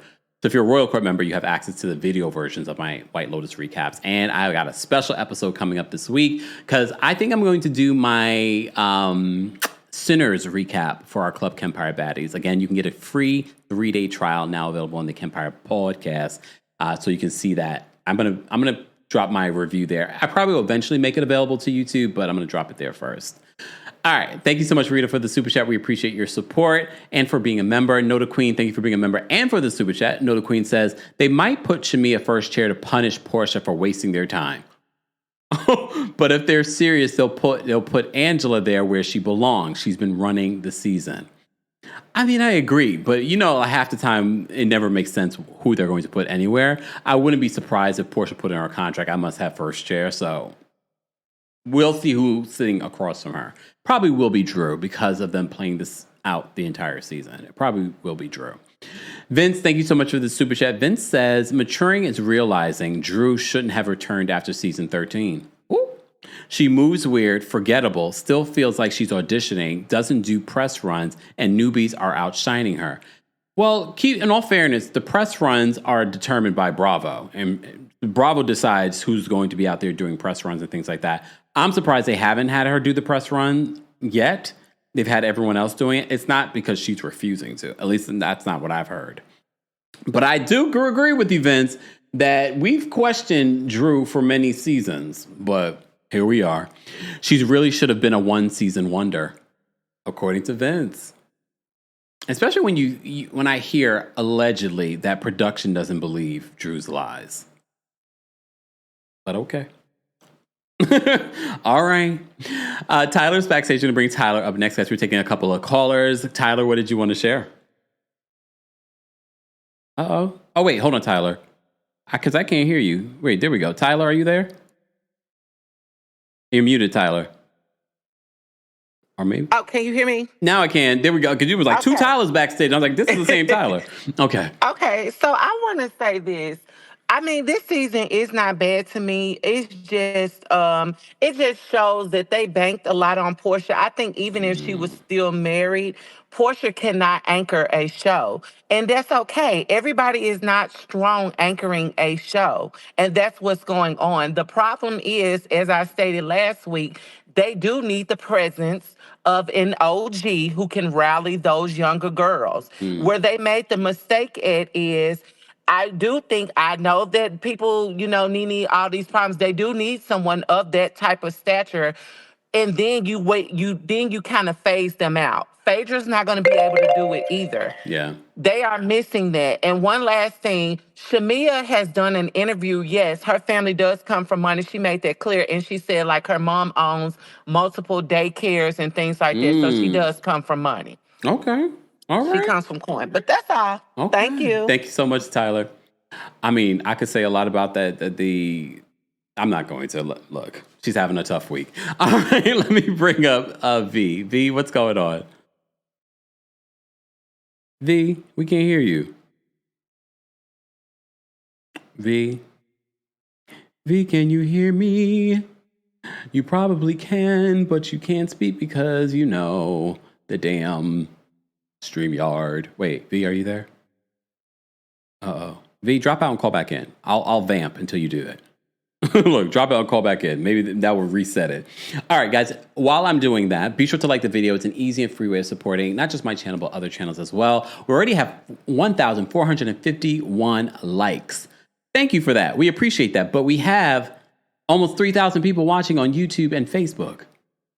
Facebook, you can keep liking. I don't see a lot of Facebook likes on here. Come on now, Facebook.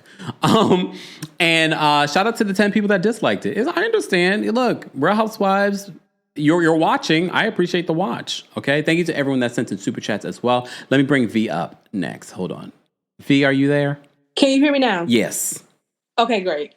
They won't let me be great. I'm working from home and it's just all over the place. But anyhow, I was over the weekend. I binge watched the old Atlanta shows and I just wanted to see like what was the difference. So I just watched. I think what happened is now all they do is get together and argue. I noticed in the earlier seasons they were actually in the people's lives and Candy was setting up her bedroom candy and Nene had her shoe line come out and she was, it just showed so many different facets of their lives. So it didn't seem like they were just arguing all the time. I feel like they have no substance now. So you're just getting a bunch of women together to go to a dinner to argue about stupid stuff. So I feel like that's where it's losing is value at. If they start back doing that, I feel like people will come back to the show. Yeah. That's all I have. I agree. Thank you, V. You're welcome. Have a good day. You too. I agree. Like there's a lack of substance. There's a lack of depth. And I get it. They film for hours and hours and hours. This is not really on the ladies. This is on the network and production and those decisions that are being made on what they're focusing on. I'm sure I think they underestimate what the audience wants to see. They think the audience just wants to see drama, but we wouldn't. If someone's a good reality TV personality, we wouldn't mind. I think this is why Porsha is better on YouTube than she is on the show, because that is Porsha. Porsha has the final edit in regards to that. So if Porsha's just putting a basket together with her mom, that is far more enjoyable scene than what we've seen on Real Housewives of Atlanta.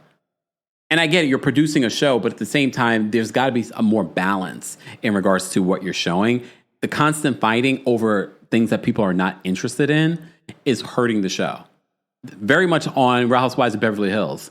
Yes, their ratings were decent this season, but everyone that watched the season were like, this wasn't a great season because you focused on the wrong things. You focused on Dorit and this divorce that's now happening after the season, and you focused on some weird beef between Kyle and Dorit. Just saying. Funky says they're mad at you call Peach Juice out. Oh, the 10 dislikes, it's okay. Or the 11 now. Thank you. Shout out to the 1,508 of you that have liked the video. But if you're watching this, don't forget to keep liking. All right. Shout out to our King's Guards. We appreciate their support. Don't forget to say thank you to them as well. And don't forget to say thank you to our channel members. Thank you to our channel members. And of course, thank you to our subscribers. It was a subscribers only live chat. And don't forget, you can hear an audio version of our live recaps and special episodes like I did this weekend for our weekend update. We talked about the Pope. We talked about Dorit. We talked about Shannon Sharp. We talked about a bunch of different things. So be sure to subscribe to the Empire Podcast. While you're there, don't forget to give us a 5-star review, both on Apple Podcasts and on Spotify. What I love about Spotify, if you haven't been listening to us on Spotify, you can leave comments on the episode on Spotify, and I can see those, so I can go back and respond to you there. So If you want me to see some of your comments and things like that, good comments. I don't care. But don't forget to subscribe to our podcast there. Shout out to all of you for being here for our Real Housewives of Atlanta recap. Stay tuned for more lives. You know, look, we don't really have any scheduled show stuff to recap this week. I'm not recapping some of those other shows you want me to recap. So it's a great time for us to do random lives talking about other hot topics. Because as you know, here on the channel, we don't just talk about reality television or Real Housewives. We talk about everything in pop culture. So be sure to subscribe and be sure to turn on your notifications so you don't miss out on breaking news or when we go live. Okay. All right, y'all. I hope you guys have a great rest of your day. Thank you to everyone that called in. Thank you to everyone that's already liked the video. We appreciate you guys being here. See you in the next one. Bye, y'all. Thanks for tuning in to Kempire here on the Kempire Radio podcast. As always, don't forget to give us a 5-star rating on Apple Podcasts and on Spotify. And for everything Kempire Radio, head on over to KempireRadio.com.